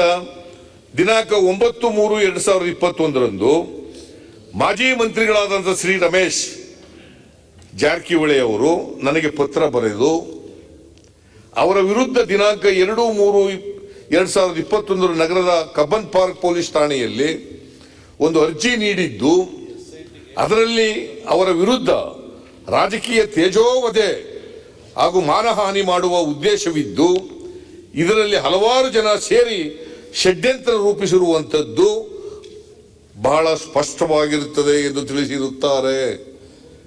It is not a complaint, it's a letter. ಈ ಹಿನ್ನೆಲೆಯಲ್ಲಿ ಈ ಷಡ್ಯಂತ್ರವನ್ನು ರೂಪಿಸಿರುವ ಇದರ ಹಿಂದಿರುವ ವ್ಯಕ್ತಿಗಳ ಬಗ್ಗೆ ಕೂಲಂಕುಷವಾಗಿ ವಿಚಾರಣೆಯನ್ನು ಮಾಡಲು ಒಂದು ವಿಶೇಷ ತನಿಖಾ ತಂಡವನ್ನು ರಚನೆ ಮಾಡಲು ಹಾಗೂ ಅದರ ನೇತೃತ್ವವನ್ನು ಶ್ರೀ ಸೌಮೇಂದು ಮುಖರ್ಜಿ ADGP ಇವರಿಗೆ ವಹಿಸುವುದು ಮತ್ತು ಈ ಬಗ್ಗೆ ಸಂಪೂರ್ಣ ವರದಿಯನ್ನು ಮುಂದಿನ ಕ್ರಮಕ್ಕಾಗಿ ಸರ್ಕಾರಕ್ಕೆ ನೀಡುವಂತೆ ಸೂಚಿಸಿದೆ. ಇದು ಪೊಲೀಸ್ ಕಮಿಷನ್ಗೆ ಬರೆದಿರ್ತಕ್ಕಂಥ ಪತ್ರ. ಯಾರು ಬರೆದಿರೋದು? ಅಲ್ಲಿವರೆಗೆ Ramesh Jarkiholi from 2nd to 9th ಏನು ಪತ್ರ ಬರೆದಿಲ್ಲ, accept he gone to the press and made the statement, media made the statement. ಇದನ್ನು ಬರೆದಿದ್ದಾರೆ. He has lodged any complaint, nor he has gone to the police station. ಈ ಪತ್ರದ ಮೇಲೆ ಇವರು ಒಂದು ನೋಟ್ ಕಳಿಸಿ ಇದನ್ನು ಮಾಡಿ ಅಂತ ಹೇಳಿದ್ದಾರೆ, SIT ಮಾಡಿ ಅಂತ ಹೇಳಿದ್ದಾರೆ, special investigation team. What is the reference, terms of reference? This is the terms of reference according to you. Is there any other terms of reference? If there is any other terms of reference, please place it on the floor of the house.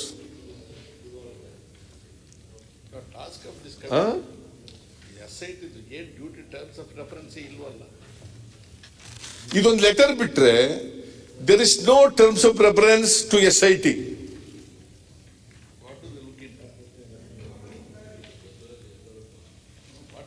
So this is the position. ಇದಾದ್ಮೇಲೆ ಮಾನ್ಯ ಅಧ್ಯಕ್ಷರೇ,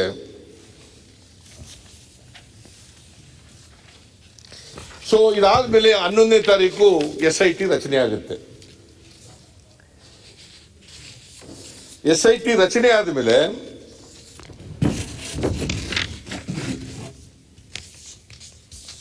ಅದು 3/3/2021 ಅವತ್ತು ಒಬ್ಬ ನಾಗರಾಜ್ ಅವರ ಮೂಲಕ ex-MLA, ನೆಲಮಂಗಲದ MLA Nagaraj, ex-MLA, ಅವ್ರ ಮೂಲಕ 3:40 ರಮೇಶ್ ಜಾರಕಿಹೊಳಿ ಅವರು ಒಂದು ಫಿರ್ಯಾದನ್ನ ಕೊಟ್ಟು ಕಳಿಸ್ತಾರೆ. ಅವ್ರು ಹೋಗಲ್ಲ ಪೊಲೀಸ್ ಸ್ಟೇಷನ್ಗೆ, ಸದಾಶಿವನಗರ ಪೊಲೀಸ್ ಸ್ಟೇಷನ್ಗೆ ಅವ್ರು ಕೊಟ್ಟು ಕಳಿಸ್ತಾರೆ. ಅದು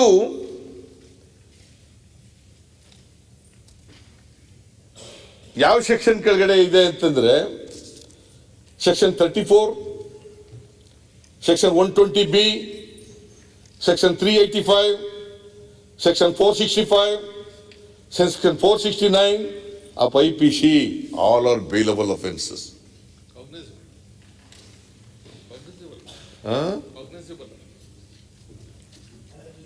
ಸೊ ಇದನ್ನು ಕೊಡ್ತಾರೆ, ಇದು ರಿಜಿಸ್ಟರ್ ಆಗ್ತದೆ.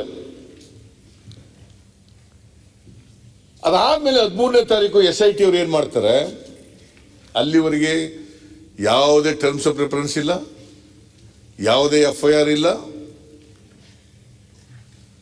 13ನೇ ತಾರೀಕಿನವರೆಗೆ, 11ನೇ ತಾರೀಕು ಆಗ್ತದೆ, 13ನೇ ತಾರೀಕಿನವರೆಗಿಲ್ಲ. ಅವತ್ತು SIT ಅವರು ಶ್ರಾವಣ್ ಮತ್ತು ನರೇಶ್ ಅನ್ನೋರನ್ನ ರೈಡ್ ಮಾಡ್ತಾರೆ, ಅವ್ರ ಮನೆಯನ್ನ ರೈಡ್ ಮಾಡ್ತಾರೆ. ಶ್ರಾವಣ್ ಮತ್ತು ನರೇಶ್ ಅವ್ರ ಮನೆಯನ್ನ ರೈಡ್ ಮಾಡ್ತಾರೆ. ಆಮೇಲೆ 13ನೇ ತಾರೀಕೆ, ಇದು ಬಹಳ ಮುಖ್ಯ ಮಾನ್ಯ ಅಧ್ಯಕ್ಷರೇ, 13/3/2021 the lady who is the victim, ಯಾರು ಇದರಲ್ಲಿ ವಿಕ್ಟಿಮ್ ಆಗಿದ್ರು, ಆ ವಿಕ್ಟಿಮು ಒಂದು ವಿಡಿಯೋ ರೆಕಾರ್ಡ್ ಮಾಡಿ ಬಿಡುಗಡೆ ಮಾಡ್ತಾರೆ ಸೋಷಿಯಲ್ ಮೀಡಿಯಾದಲ್ಲಿ. ಅವ್ರು ಏನ್ ಹೇಳ್ತಾರೆ ಅಂತಂದ್ರೆ, ನನ್ನ ಜೀವ ಕಷ್ಟದಲ್ಲಿದೆ, my life is in danger, my life is in danger. ನನಗೆ ರಕ್ಷಣೆ ಬೇಕು.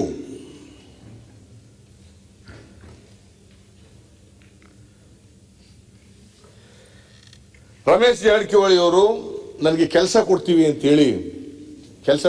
ಅಂತೇಳಿ ನನ್ನನ್ನು ಲೈಂಗಿಕವಾಗಿ ದುರುಪಯೋಗ ಮಾಡ್ಕೊಂಡಿದ್ದಾರೆ.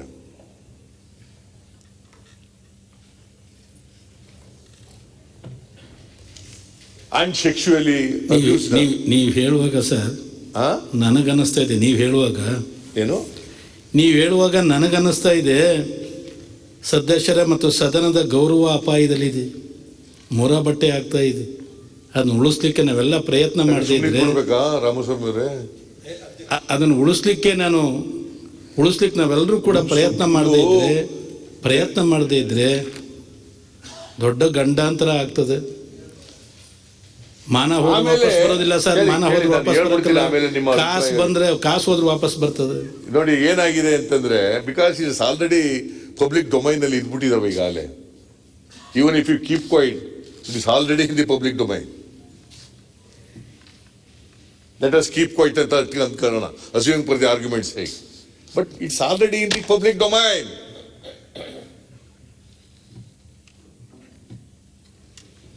ಅವ್ರು ಏನ್ ಹೇಳಿದ್ದಾರೆ ಅಂದ್ರೆ, ಗೃಹ ಸಚಿವರಿಗೆ ಒಂದು ಮನವಿನೂ ಕೂಡ ಮಾಡಿದ್ದಾರೆ. ಗೃಹ ಸಚಿವರಾದ ಬೊಮ್ಮಾಯಿ ಅವರಿಗೆ ನಾನು ಇಷ್ಟೇ ಕೇಳಿಕೊಳ್ಳೋದು, ಈ ವಿಡಿಯೋ ಹೆಂಗ್ ಮಾಡಿದ್ರು ಏನು ಎತ್ತ ಅಂತ ಏನು ಗೊತ್ತಿಲ್ಲ. ಯಾವ ವಿಡಿಯೋ ಬಿಡುಗಡೆ ಆದದ್ದು 2ನೇ ತಾರೀಕು ಬಿಡುಗಡೆ ಆದದ್ದು. ಆಲ್ರೆಡಿ ನನ್ನ ಮಾನ ಮರ್ಯಾದೆ ಊರು ತುಂಬ ಹರಾಜು ಆಗ್ಬಿಟ್ಟಿದೆ. ನನ್ನ ಮನೆ ಹತ್ರ ಬಂದ್ಬಿಟ್ಟು ಜನಗಳೆಲ್ಲ ಕೇಳ್ಕೊಂಡು ಹೋಗ್ತಿದ್ದಾರೆ.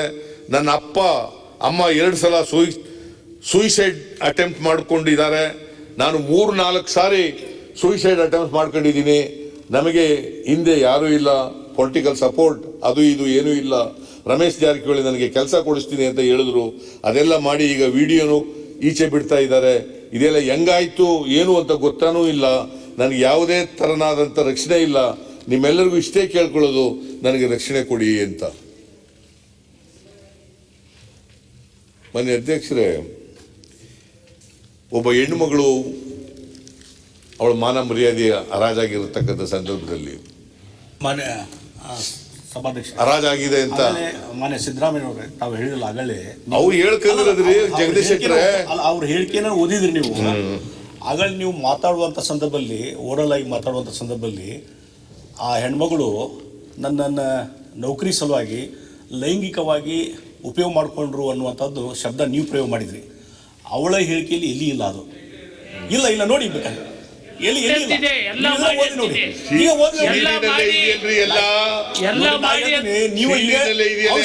ನೀವು ಸ್ಟೇಟ್ಮೆಂಟ್ ಓದಿ ಹೇಳಿದ್ರಿ. ಸ್ಟೇಟ್ಮೆಂಟು ಅವಳ ಟಿವಿಯಲ್ಲಿ ಬಂದ ಸ್ಟೇಟ್ಮೆಂಟ್ ಓದಿ ಹೇಳಿದ್ರಿ. ಅದರಲ್ಲಿ ಎಲ್ಲಿಯೂ ಇಲ್ಲ. ನೌಕರಿ ಬಿಟ್ರೆ ಮತ್ತೆ ಯಾವುದೂ ಹೇಳಿಲ್ಲ. ಅವಳು ಲೈಂಗಿಕವಾಗಿ ನಾನು ಉಪಯೋಗ ಮಾಡಿಕೊಂಡ್ರು ಮತ್ತೊಂದು ಆ ರೀತಿ ಸ್ಪೆಸಿಫಿಕ್ ಕಂಪ್ಲೇಂಟು ಕೊಟ್ಟಿಲ್ಲಕ್ಕಿ. ಅದಕ್ಕೆ ದಯವಿಟ್ಟು ಈಗ ಮಾನ್ಯ ಸಭಾಧ್ಯಕ್ಷರು ತಾವೇನು ಇವತ್ತು ಕೆಲವು ಅಡ್ವೈಸ್ ಮಾಡಿದ್ರಲ್ಲ, ಇದನ್ನೆಲ್ಲ ವಿಚಾರ ಮಾಡ್ಕೊಂಡ್ರಿ. ಯಾಕಂದ್ರೆ ಇಂಥ ಸಂದರ್ಭದಲ್ಲಿ ಚರ್ಚೆ ಎಲ್ಲಿಯೂ ಹೋಗ್ಬಿಡ್ತದೆ. ಅದು ಎಲ್ಲಿಯೂ ಹೋಗಿ ಕೊನೆಗೆ ಮಾನ ಹರಾಜಾಗೋದು ಇಲ್ಲಿದ್ದಂಥವ್ರದೇ, ನಮ್ಮವ್ರದೇ.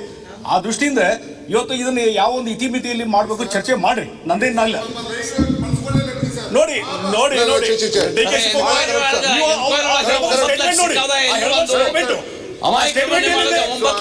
ಟಿವಿಯಲ್ಲಿ ಬಂದ ಸ್ಟೇಟ್ಮೆಂಟ್ ಏನಿದೆ ಅದ್ರ ಬಗ್ಗೆ ಹೇಳಿ. ಅದನ್ನ ಬಿಟ್ಟು ಬೇಡ ನಾವು ತೋರಿಸಿ. ಈಗ ಮಾಧ್ಯಮದಲ್ಲಿ ಆ ವಿಚಾರಗಳು, ಮೂಲ ವಿಚಾರಗಳು ಬಿಟ್ಟು ಬೇರೆ ಬೇರೆ ಚರ್ಚೆ ಬರ್ತವೆ. ಆದ್ರೆ ಅಲ್ಲಿ ಸ್ಟೇಟ್ಮೆಂಟ್ ಏನಿದೆ ಹಾಕಿದ್ದು ಸ್ಪೆಸಿಫಿಕ್ ಆಗಿ ನೋಡಿ. ಸ್ಟೇಟ್ಮೆಂಟ್ ಎಲ್ಲರೂ ಲೈಂಗಿಕ ಬಳಕೆ ಮಾಡ್ಕೊಂಡು ಹೇಳಿದಾರಲ್ಲ, ಹೇಳದೆ ಇದ್ದದನ್ನ ನಾವು ಉಪಯೋಗ ಮಾಡ್ತೀವಿ, ಚರ್ಚೆ ಮಾಡ್ತೀವಿ ನಾವು. ನಾಯಿ ಬಿಡ್ಬೇಡಿ ಈ ಹೇಳಿದ್ರ ಸ್ಟೇಟ್ಮೆಂಟ್.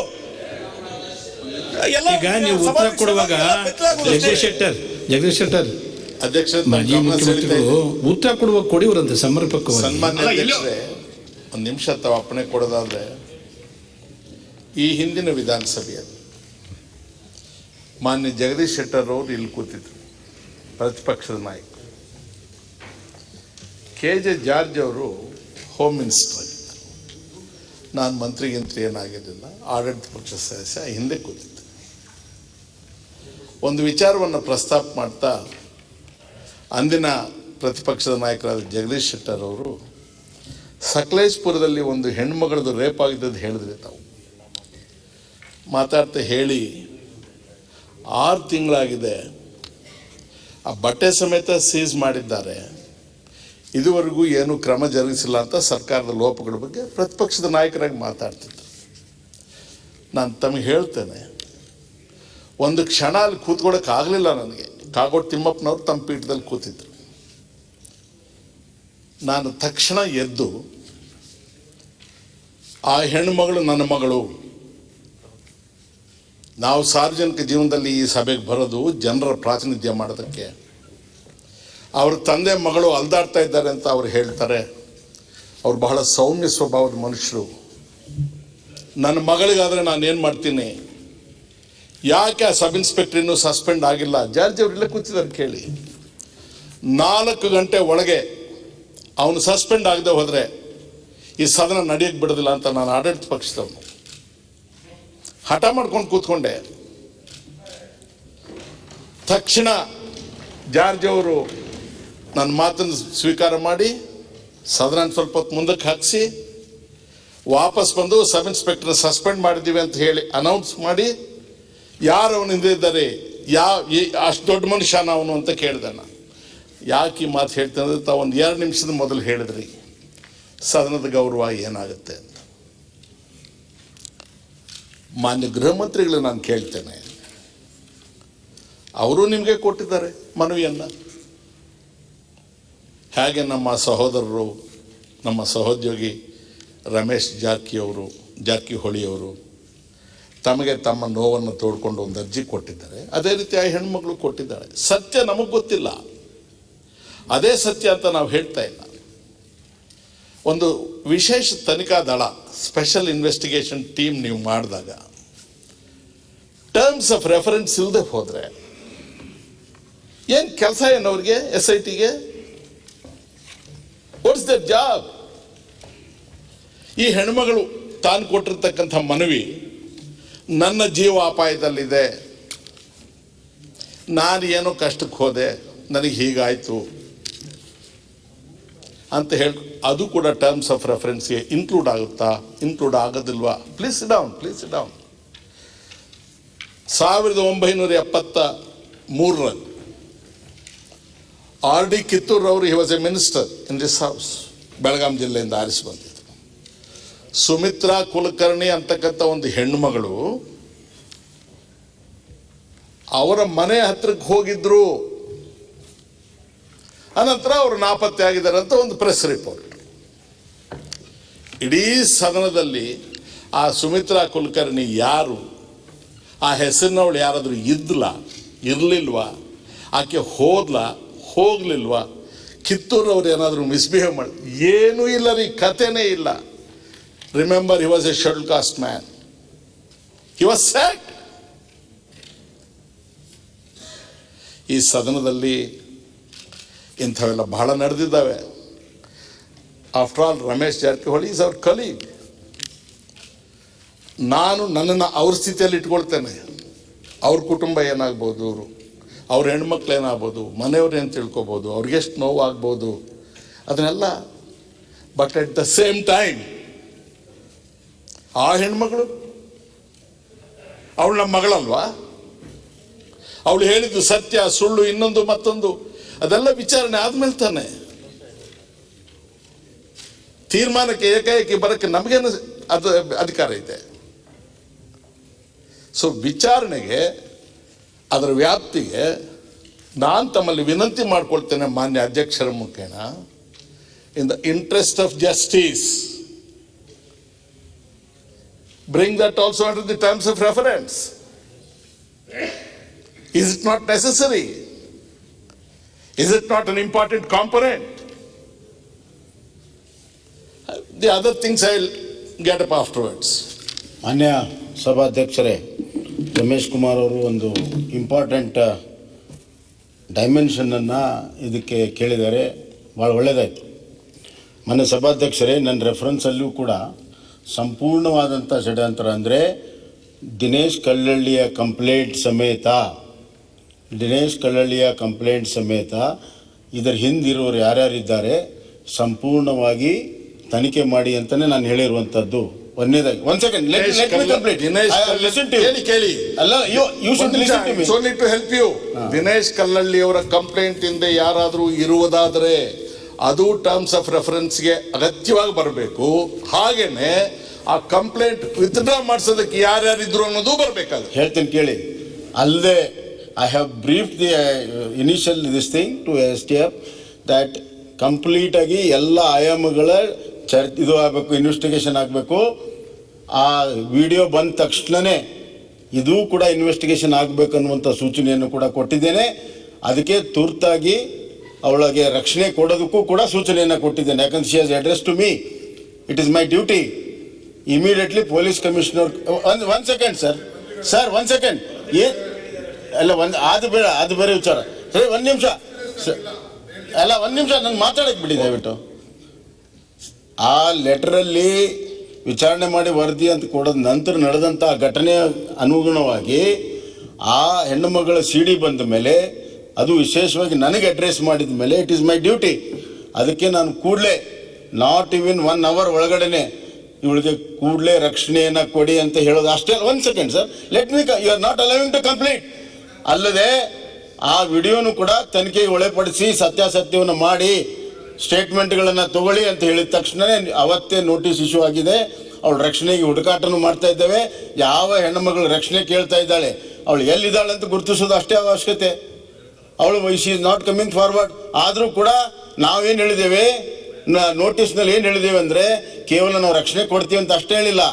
ನಿನಗೆ ಇಲ್ಲಿ ಬರೋದಕ್ಕೆ ಭಯ ಇದ್ದರೆ ನಾವೇ ನೀ ಎಲ್ಲಿರ್ತೀವಿ ಅಲ್ಲಿಗೆ ಲೇಡಿ ಕಾನ್ಸ್ಟೇಬಲ್ ಸಮೇತ ಬರ್ತೇವೆ, ನೀವು ಸ್ಟೇಟ್ಮೆಂಟನ್ನು ರೆಕಾರ್ಡ್ ಮಾಡ್ಕೊಳ್ತೇವೆ ಅನ್ನುವಂಥ ಮಾತನ್ನು ಕೂಡ ಹೇಳಿದ್ದೇವೆ. ಸರ್ ನಾನು ಅದಕ್ಕೆ ಹೇಳಿದೆ, ಇಲ್ಲಿ ಯಾರ ಪರವಾಗಿಯೂ ಇಲ್ಲ.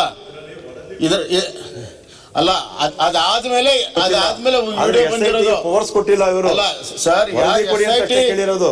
SIT ಆದ್ಮೇಲೆ ವಿಡಿಯೋ ಬಂದಿರೋದು. ವಿಡಿಯೋ ಬಂದ ತಕ್ಷಣ ನನಗೆ ಅಡ್ರೆಸ್ ಮಾಡಿದಕ್ಕೆ ನಾವು ಹೇಳಬೇಕು ಹೆಂಗೆ ಘಟನೆ ಹೆಂಗೆ ಆಗಿದೆ ಅನ್ನೋದನ್ನ ಅದಕ್ಕೆ ನಾವು ಕ್ರಮಗಳನ್ನು ತೆಗೆದುಕೊಳ್ತಾ ಇದ್ದೇವೆ. ಇಲ್ಲ, ಆನರಬಲ್ ಹೋಮ್ ಮಿನಿಸ್ಟರ್ ಬಹಳ ಕರೆಕ್ಟ್, ನೀವೇನೋ ಹೇಳ್ತಾ ಇರೋದು ಸರಿ. ಯು ಪ್ಲೀಸ್ ಸಿ, ಏನೇ ಒಂದು SIT ಮಾಡ್ಬೇಕಾದ್ರೆ ನನಗಿರುವಂತ ಒಂದು ಸಣ್ಣ ಅನುಭವದಲ್ಲಿ, ನಾನು ಒಂದಷ್ಟು ದಿನ ಮಂತ್ರಿಗಿಂತ ಆಗ್ಲೇ ಹೇಳಿದ್ರಿ 40 ವರ್ಷ ಅನುಭವ ಇದೆ ಅಂತ, ಸಣ್ಣದ ಹೆಂಗಾಗುತ್ತೆ ಅನುಭವದಲ್ಲಿ. ರಾಜಕೀಯದಲ್ಲಿ ಅಡ್ಮಿನಿಸ್ಟ್ರೇಷನ್ ಅಲ್ಲಿ ಸ್ವಲ್ಪ ಅನುಭವ ಇದೆ, ಎಲ್ಲ ಇದೆ. SIT ಆಗ್ಬೇಕಾದ್ರೆ should not be in any government order, should not be a term of reference. Where is the government order? Please tell us. See, number 1 ನೀವು ಹೇಳಿದೆಲ್ಲ ಕೇಳಿದ್ದೀನಿ ನಾನು. ಒಂದು ಗವರ್ಮೆಂಟ್ ಆರ್ಡರ್ ಇಲ್ಲ, ಟರ್ಮ್ಸ್ ಆಫ್ ರೆಫರೆನ್ಸ್ ಇಲ್ಲ, FIR ಗಳಿಲ್ಲ. ಪಾಪ ರಮೇಶ್ ಜಾರಕಿಹೊಳಿ ಅವರ ಸ್ನೇಹಿತ ನಮ್ಮ ನಾಗರಾಜ್ ಅವರು ಒಂದು ಕಂಪ್ಲೇಂಟ್ ಎತ್ಕೊಂಡು ಪೋಸ್ಟ್ ಕೊಟ್ಟ ತಕ್ಷಣ ಆತಂದು FIR ಆಗ್ತದೆ. ಹೆಣ್ಮಗಳು ನಿಮ್ಗೆ ಯಾರು ಅದೆಲ್ಲ ಹೇಳ್ತೀನಿ, FIR ಬಗ್ಗೆ ಡೀಟೇಲ್ ಉತ್ತರ ಹೇಳ್ತೇನೆ. ಉತ್ತರ ಹೇಳುವಾಗ ಕೊಡೋರಂತೆ ಹೇಳ್ತೀನಿ. ನಾನು ಯಾವ ಕೇಸಲ್ಲಿ ಯಾವಾಗ FIR ಆಗಿದೆ ಎಲ್ಲ ಹೇಳ್ತೀನಿ. ತಮ್ಗೆ ಹೇಳದ್ ನಾನು ಅಷ್ಟೇ. ತಾವು ಟರ್ಮ್ಸ್ ಆಫ್ ಅವ್ರೇನು what is asking one second terms of reference ನ ನೀವು ಒಂದು ಗವರ್ಮೆಂಟ್ ಕನ್ವರ್ಟ್ ಮಾಡಿದೀರಾ? ಏನೇನು ಇಟ್ಟಿದ್ದೀರಾ? No you are helping me. ನಾನು ರಮೇಶ್ ಜಾರಕಿಹೊಳಿ ಲೆಟರ್ ಬಂದ ಮೇಲೆ ಒಂದು ನೋಟನ್ನು ಪೊಲೀಸ್ ಕಮಿಷನರ್ಗೆ ಕಳಿಸೋದು ನಾನು ಕಳಿಸಿದ್ದೆ.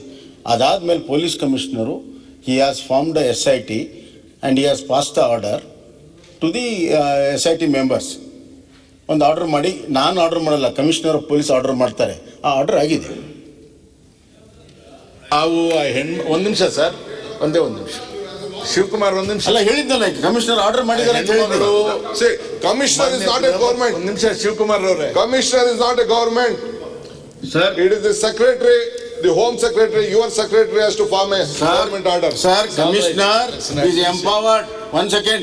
Commissioner of police is empowered to conduct any type of inquiry, whatever the complaint he has received during his jurisdiction.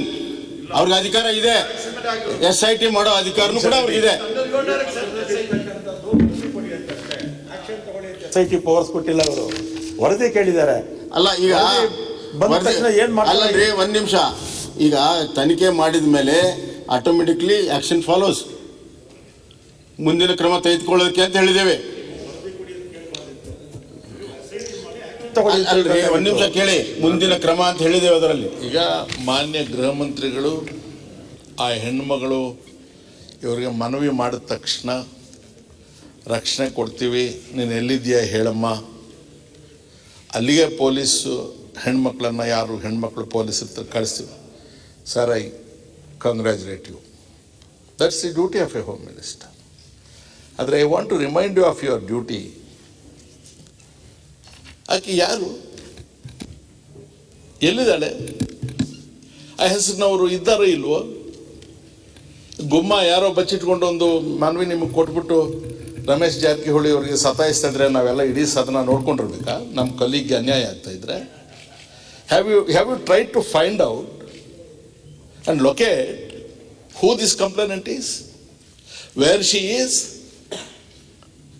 Was it not your duty? ಆದರೆ ರಾಜ್ಯ ಸರ್ಕಾರ ಆಕೆಯನ್ನು ಇನ್ನೂ ಲೊಕೇಟೇ ಮಾಡೋಕ್ಕಾಗಿಲ್ವಾ ನೀವು? I will explain to you. Having laud, Let me tell you, sir. ಮಾಡಿ ಒಂದು ನಿಮಿಷ. Let me tell you.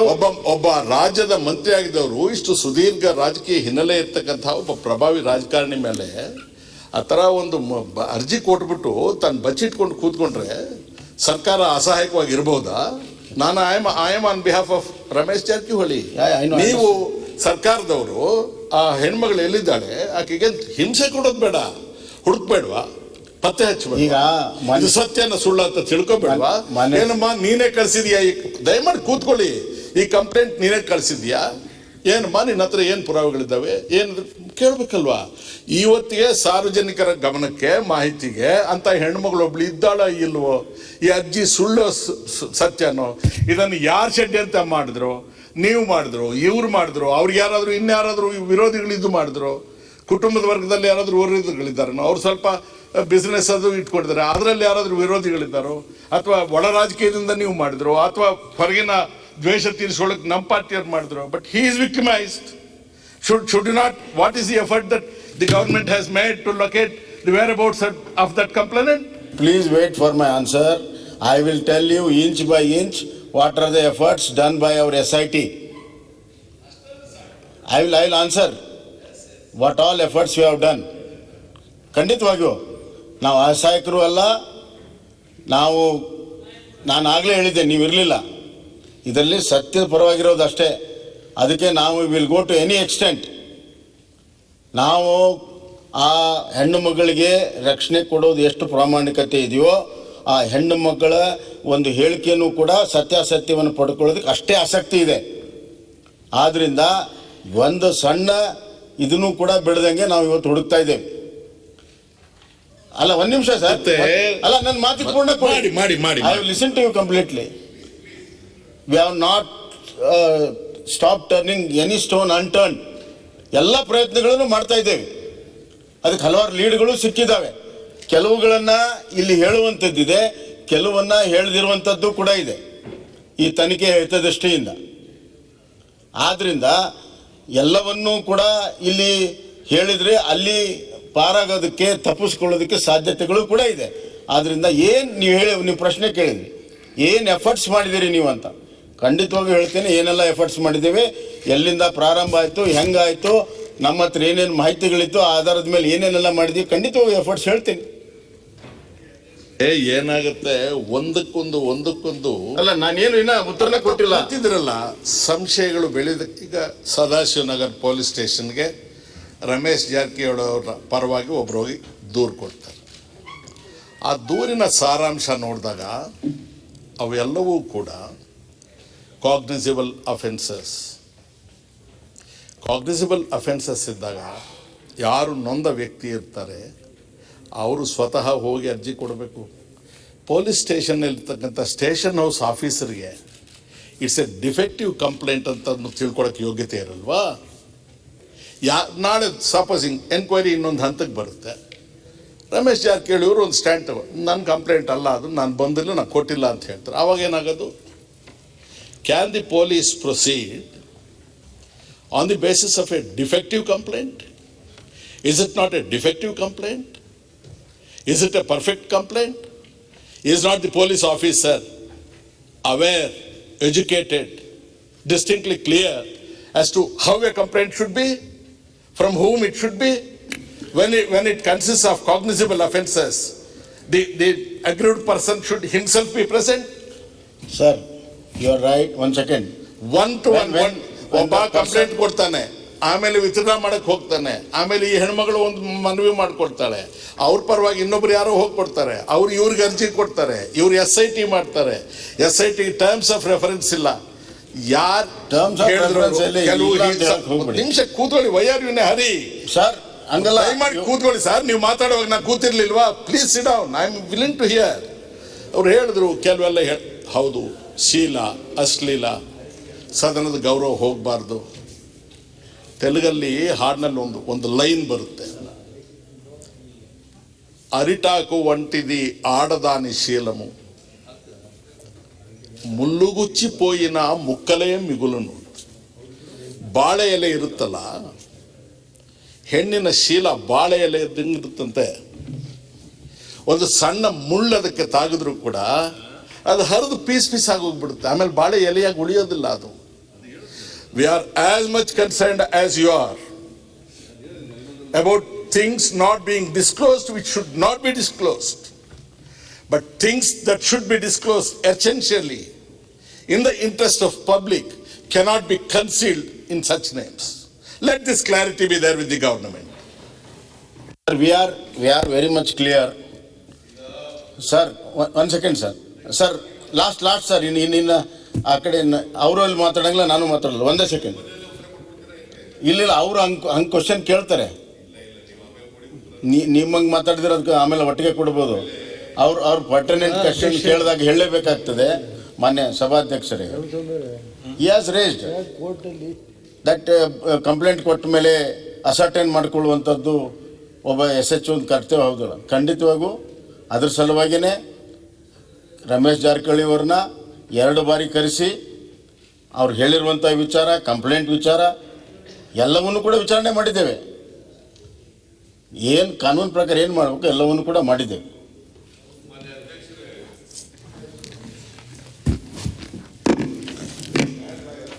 ಮೊನ್ನೆ ಜಗದೀಶ್ ಶೆಟ್ಟರು ಮಧ್ಯದಲ್ಲಿ ಇಂಟರ್ವ್ಯೂನ ಆಗ್ಬಿಟ್ರು.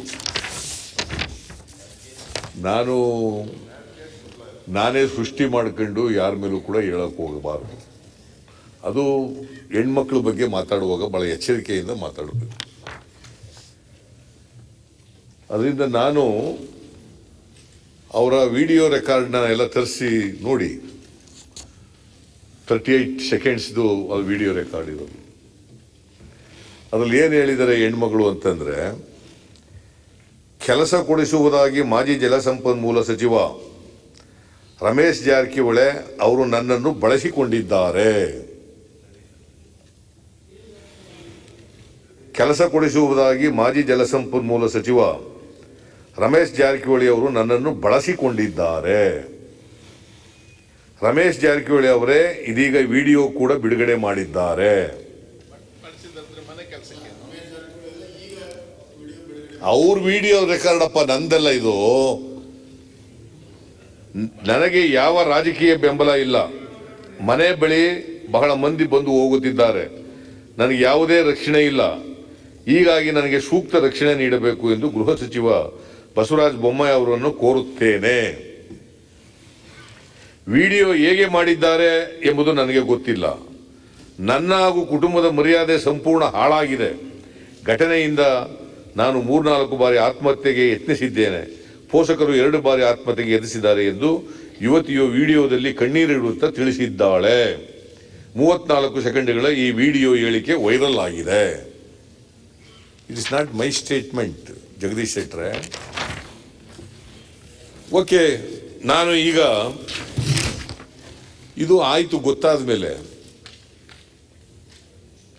ಇದು ವಿಡಿಯೋ ಟೆಲಿಕಾಸ್ಟ್ ಆದ ಯಾವತ್ತು?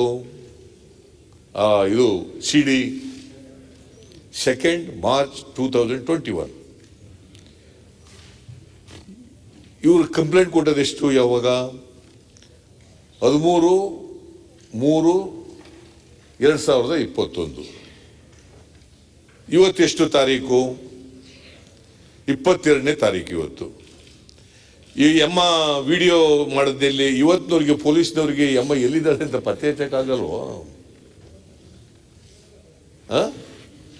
ಎಲ್ಲಿದ್ದಾಳೆ ಅಂತ ಅಮ್ಮ, ಈ ಸಂತ್ರಸ್ತೆ ಎಲ್ಲಿದ್ದಾಳೆ ಅಂತ ಪತ್ತೆ ಹಚ್ಚಕ್ಕಾಗ್ತಿರ್ಲಿಲ್ವೋ? Is it not a failure on the part of the police? It is not a failure on the part of the police.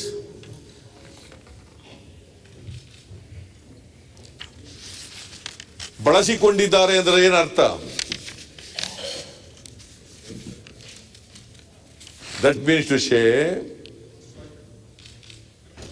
there is no consent from the victim.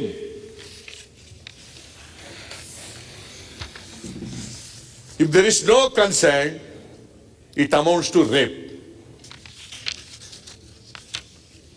It amounts to section 376 of Indian Penal Code.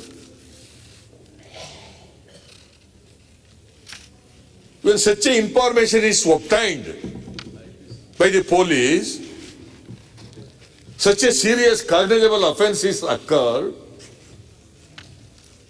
is it not the duty of the police to register a case under section 154 of CRPC?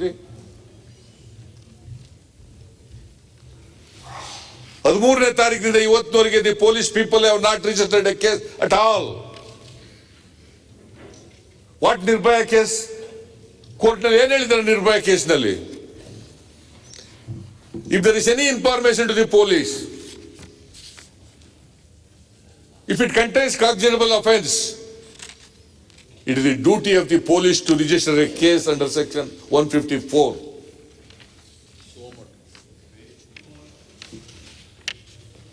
It is amended CRPC after Nirbhaya case.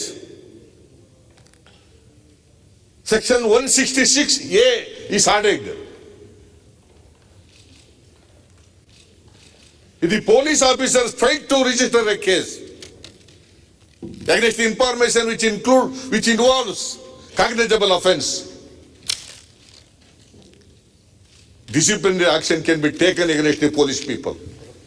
That is section 166A CRPC.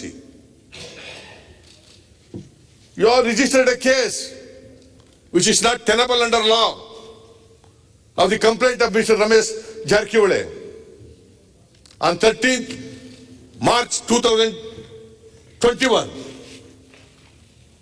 whereas you have not registered a complaint of the victim. You are telling that now protection ಕೊಡಕ್ಕೆ ತಯಾರಾಗಿದ್ದೀವಿ. What is the law? ನಿರ್ಭಯ ಕೇಸ್ನಲ್ಲಿ ಏನು ಹೇಳ್ತದೆ? ನನ್ನನ್ನು ಬಳಸಿಕೊಂಡಿದ್ದಾರೆ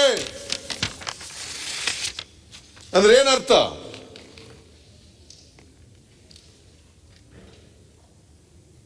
Has he given consent? No. ನೀವು ನೋಡಿ section 90 of the CRPC. Section 90 of the CRPC.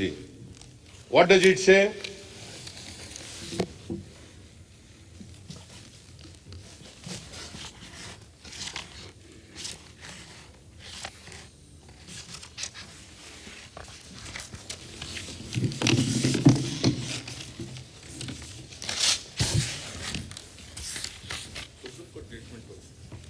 Section 90 of the CRPC.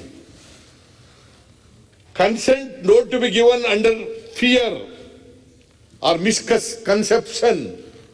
This is section 90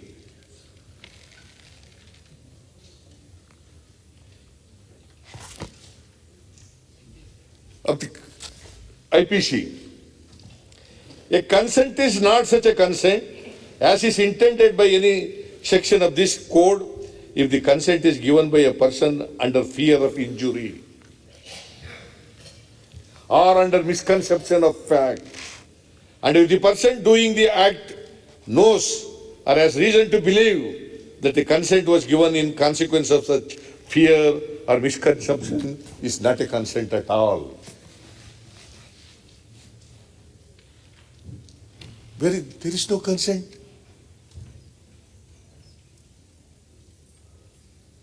When there is no consent, it amounts to rape.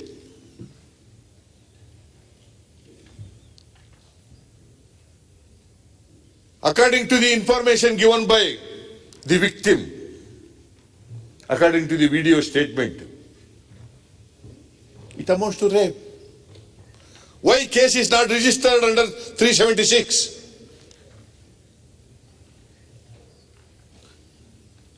The police have failed.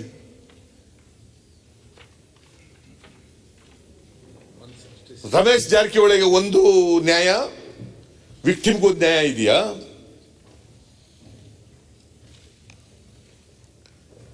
ನೀವೇನ್ reference ನಿಮ್ ಪತ್ರದಲ್ಲಿ ಏನ್ ಬರ್ದಿದ್ದೀರಿ? ಷಡ್ಯಂತ್ರ ಪತ್ತೆ ಹಚ್ಚಿ, ಯಾರಿದ್ರು ಈ ಷಡ್ಯಂತ್ರದಲ್ಲಿ ಪತ್ತೆ ಹಚ್ಚಿದಿರಿ ಅಂತ ನಿಮ್ ಪತ್ರದಲ್ಲಿ ಬರ್ದಿದ್ದೀರಿ. ಪೊಲೀಸ್ನವ್ರು ಅವರೇ ಟರ್ಮ್ಸ್ ಆಫ್ ರೆಫರೆನ್ಸ್ ಅವರೇ ಮಾಡ್ಕೋಬಹುದು ಅಂತ ಹೇಳ್ತೀರಿ. ಅದ್ರ ಗೌರ್ಮೆಂಟ್ ಏನ್ ಕೆಲಸ?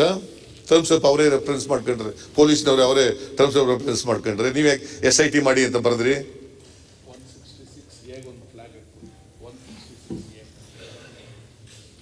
It's the duty of the police to take cognizance of the offense and register a case against the person who is responsible for the offense. ಅದರಿಂದ ಮಾನ್ಯ ಅಧ್ಯಕ್ಷರೇ, there is a great injustice caused to victim.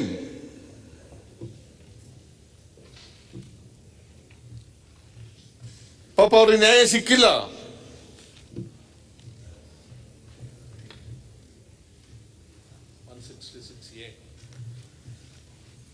If the police fail ಆದ್ಮೇಲೆ, any case is registered against the police officer or SIT under section 166 AF CRPC, no such case is registered. ಹಾಗಾದ್ರೆ ನಿರ್ಭಯ ಕೇಸಿನ ಅಗತ್ಯ ಏನು? ನಿರ್ಭಯ ಕೇಸ್ನಲ್ಲಿ supreme ಕೋರ್ಟ್ನವರು ಅಷ್ಟೊಂದು ಹೇಳ್ಬೇಕಾದಂತ ಅಗತ್ಯ ಏನಿತ್ತು? ಅದನ್ನು ಮಾನ್ಯ ಅಧ್ಯಕ್ಷರೇ,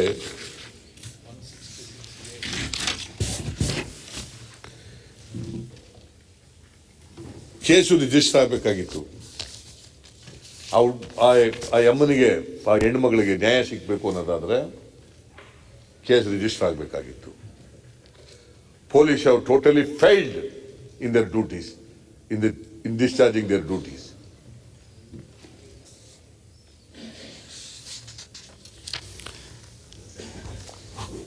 ಬೇರೆ ಬೇರೆಯವರೆಲ್ಲ ಕರೆದಿದ್ದಾರೆ. ಆ ಎಮ್ಮೆ ಎಲ್ಲಿದ್ದಾಳೆ ಅಂತ ಇವತ್ತಿನವರೆಗೆ ಹುಡುಕಿಲ್ಲ. ಅವಳು ಪ್ರೊಟೆಕ್ಷನ್ ಕೊಟ್ಟಿಲ್ಲ. ಅವಳು ವಿಡಿಯೋ ರೆಕಾರ್ಡ್ ಮೇಲೆ ಕೇಸ್ ರಿಜಿಸ್ಟರ್ ಆಗಿಲ್ಲ.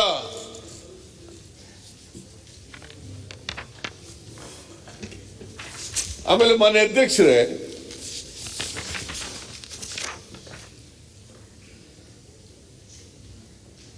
ಹದಿನಾರರಿಂದ 18ರವರೆಗೆ ಬಹಳ ಜನ ಕರೆದಿದ್ದಾರೆ ಪೊಲೀಸ್ ಸ್ಟೇಷನ್ಗೆ.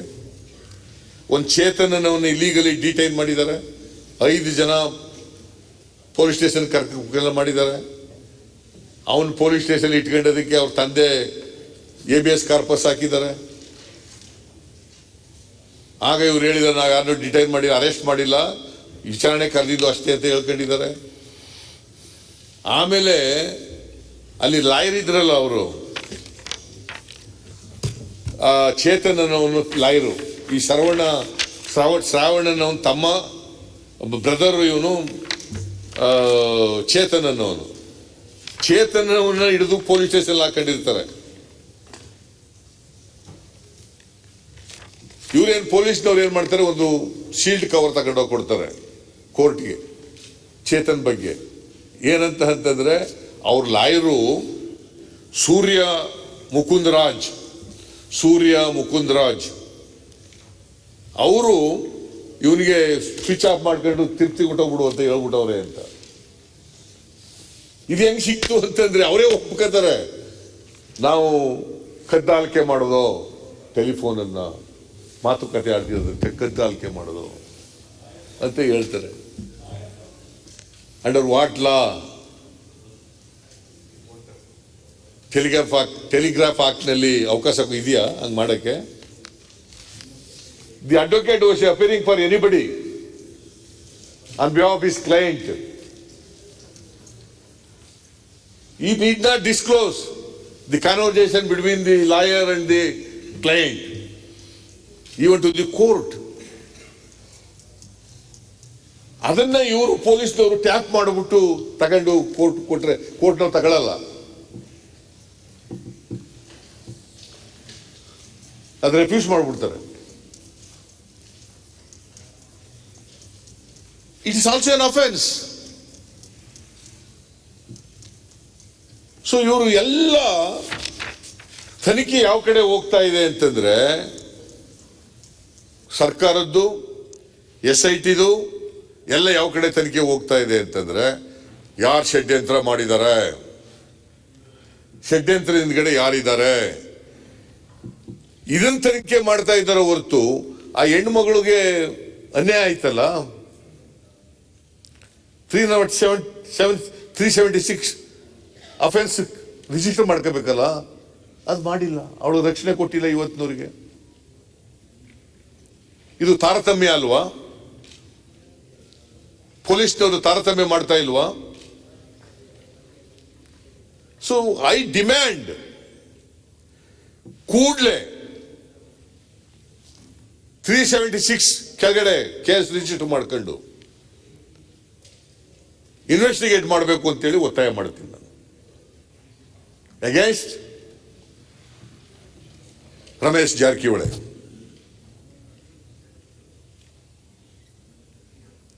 ಅದರ್ವೈಸ್ ಆ ಯಮನಿಗೆ ನ್ಯಾಯ ಕೊಡ್ಲಿಕ್ಕೆ ಸಾಧ್ಯ ಆಗಲ್ಲ.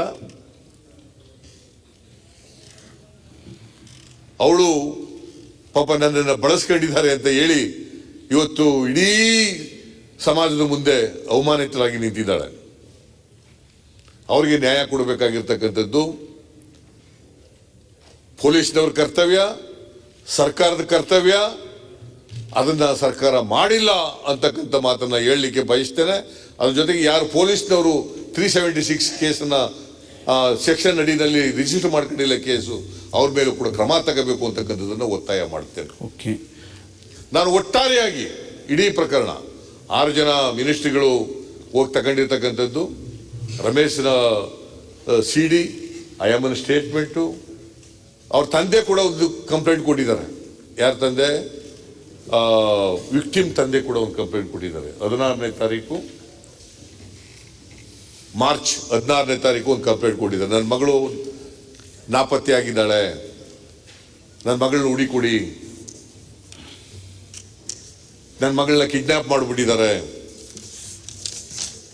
14ನೇ ತಾರೀಕು ಬೆಳಗಾಂನಲ್ಲಿ ಕಂಪ್ಲೇಂಟ್ ಕೊಟ್ಟಿದ್ದಾರೆ. APMC yard police station complaint ಕೊಟ್ಟಿದ್ದಾರೆ.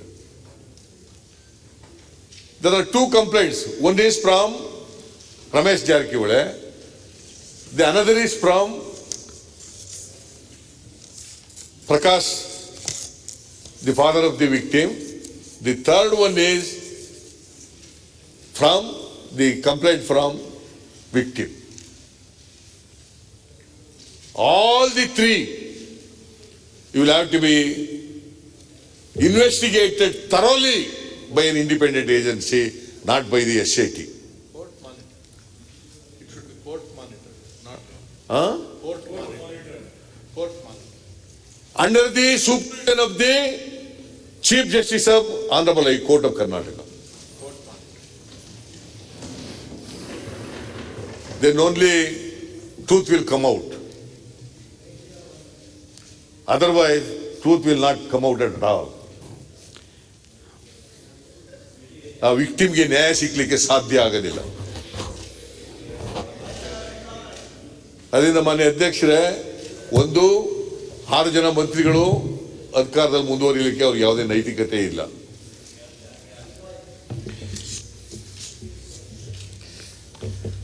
ಆಮೇಲೆ ಯತ್ನಾಳ್ ಅವರು ಇದಾರಲ್ಲ, ಅವರೆಲ್ಲ ಇಲ್ಲ. ಅವರೇ ಹೇಳ್ತಾರೆ ಪಾಪ, CD ಮಾಡೋ ಒಂದು ಗ್ಯಾಂಗೇ ಇದೆ ಬೆಂಗಳೂರಿನಲ್ಲಿ ಅಂತ. ಅವ್ರೇನು ಹೇಳ್ತಾರೆ ಅಂತಂದ್ರೆ, ಯತ್ನಾಳ್ ಅವರು ಬಿಜೆಪಿ ಶಾಸಕರು CD-ಗಳನ್ನ ಮುಖ್ಯಮಂತ್ರಿಗಳು ತೋರಿಸಿ ಬ್ಲ್ಯಾಕ್ ಮೇಲ್ ಮಾಡಿದ್ದಾರೆ ಎಂದು ಆರೋಪ ಮಾಡ್ತಾರೆ. ಅವರೇ ಅವ್ರು ಏನಾರ ಮಾಡ್ಕೊಳ್ಳಿ, ನಾನು I am very very clear. ಒಂದು, ದಿ 6 ಮಿನಿಸ್ಟರ್ಸ್ ಅವರು ಆತಂಕದಿಂದ ಭಯದಿಂದ ಅವರು ರಾಜೀನಾಮೆ ಕೊಟ್ಟಿದ್ದಾರೆ. ಅವರಿಗೆ ಎಲ್ಲಿ 19 ಸಿಟಿಗಳು ಏನು ಅಂತಕ್ಕಂಥದ್ರ ಬಗ್ಗೆ ನಾಲೆಡ್ಜ್ ಇರ್ಲಿಕ್ಕೆ ಸಾಧ್ಯ ಇದೆ. ಅದಕ್ಕೋಸ್ಕರವಾಗಿ ಅವರು ಮುಖ್ಯಮಂತ್ರಿಗಳಾಗಿ ಮುಂದುವರಿಲಿಕ್ಕೆ ಸಾಧ್ಯ ಇಲ್ಲ. ರಮೇಶ್ ಜಾರಕಿಹೊಳಿ ಕಂಪ್ಲೇಂಟ್ ಇದೆಯಲ್ಲ, ಅದು it's not at all tenable at all.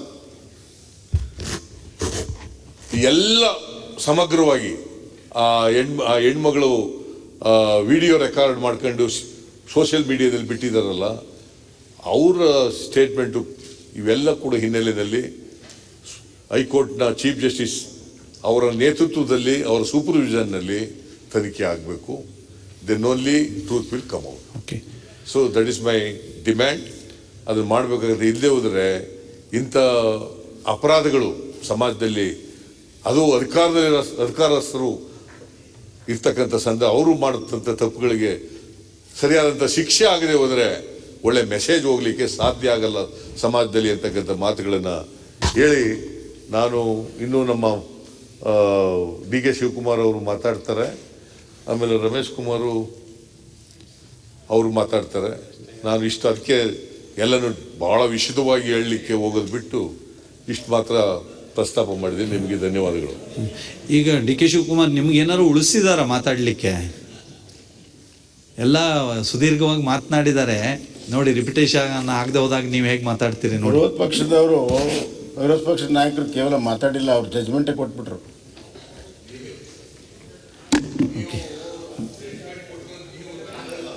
Okay, D K Shivakumar ಅವರು. ಅಧ್ಯಕ್ಷರೇ,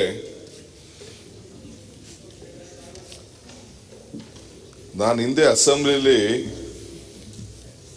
ಒಂದು ನನ್ನ ಸ್ವಂತ ವಿಚಾರನ ಹೇಳಿದ್ದೆ. ನಾನು ಸ್ಕೂಲ್ಗೆ ಹೋಗ್ಬೇಕಾದ್ರೆ ಹೈಸ್ಕೂಲ್ ಸೀಟ್ಗೆ ಹೋದಾಗ ಕರಿಯಪ್ಪನವರು ನನ್ನ ಕ್ಷೇತ್ರದಲ್ಲಿ ಶಾಸಕರಾಗಿದ್ದರು. ನಮ್ಮ ತಾತ ಕರ್ಕೊಂಡೋಗಿ ಹೈಸ್ಕೂಲ್ ಸೀಟ್ ನನ್ನ ಡಿಸ್ಮಿಸ್ ಮಾಡಿಬಿಟ್ಟಿದ್ರು. ಗೋಪಾಲಕೃಷ್ಣ ಕಳಿಸ್ಬಿಟ್ಟಿದ್ರು. ಸೊ ವಾಪಸ್ ಅಡ್ಮಿಷನ್ಗೆ ಹೋಗ್ಬೇಕಾದ್ರೆ ಕೊನೆಗೆ ನ್ಯಾಯ MLA ಅವ್ರ ಹತ್ರಕ್ಕೆ ಹೋಯ್ತು. MLA ಅವರು ಮಲ್ಲಿಕಾರ್ಜುನ ಸ್ವಾಮಿ ಹತ್ರ ಕರ್ಕೊಂಡು ಬಂದರು.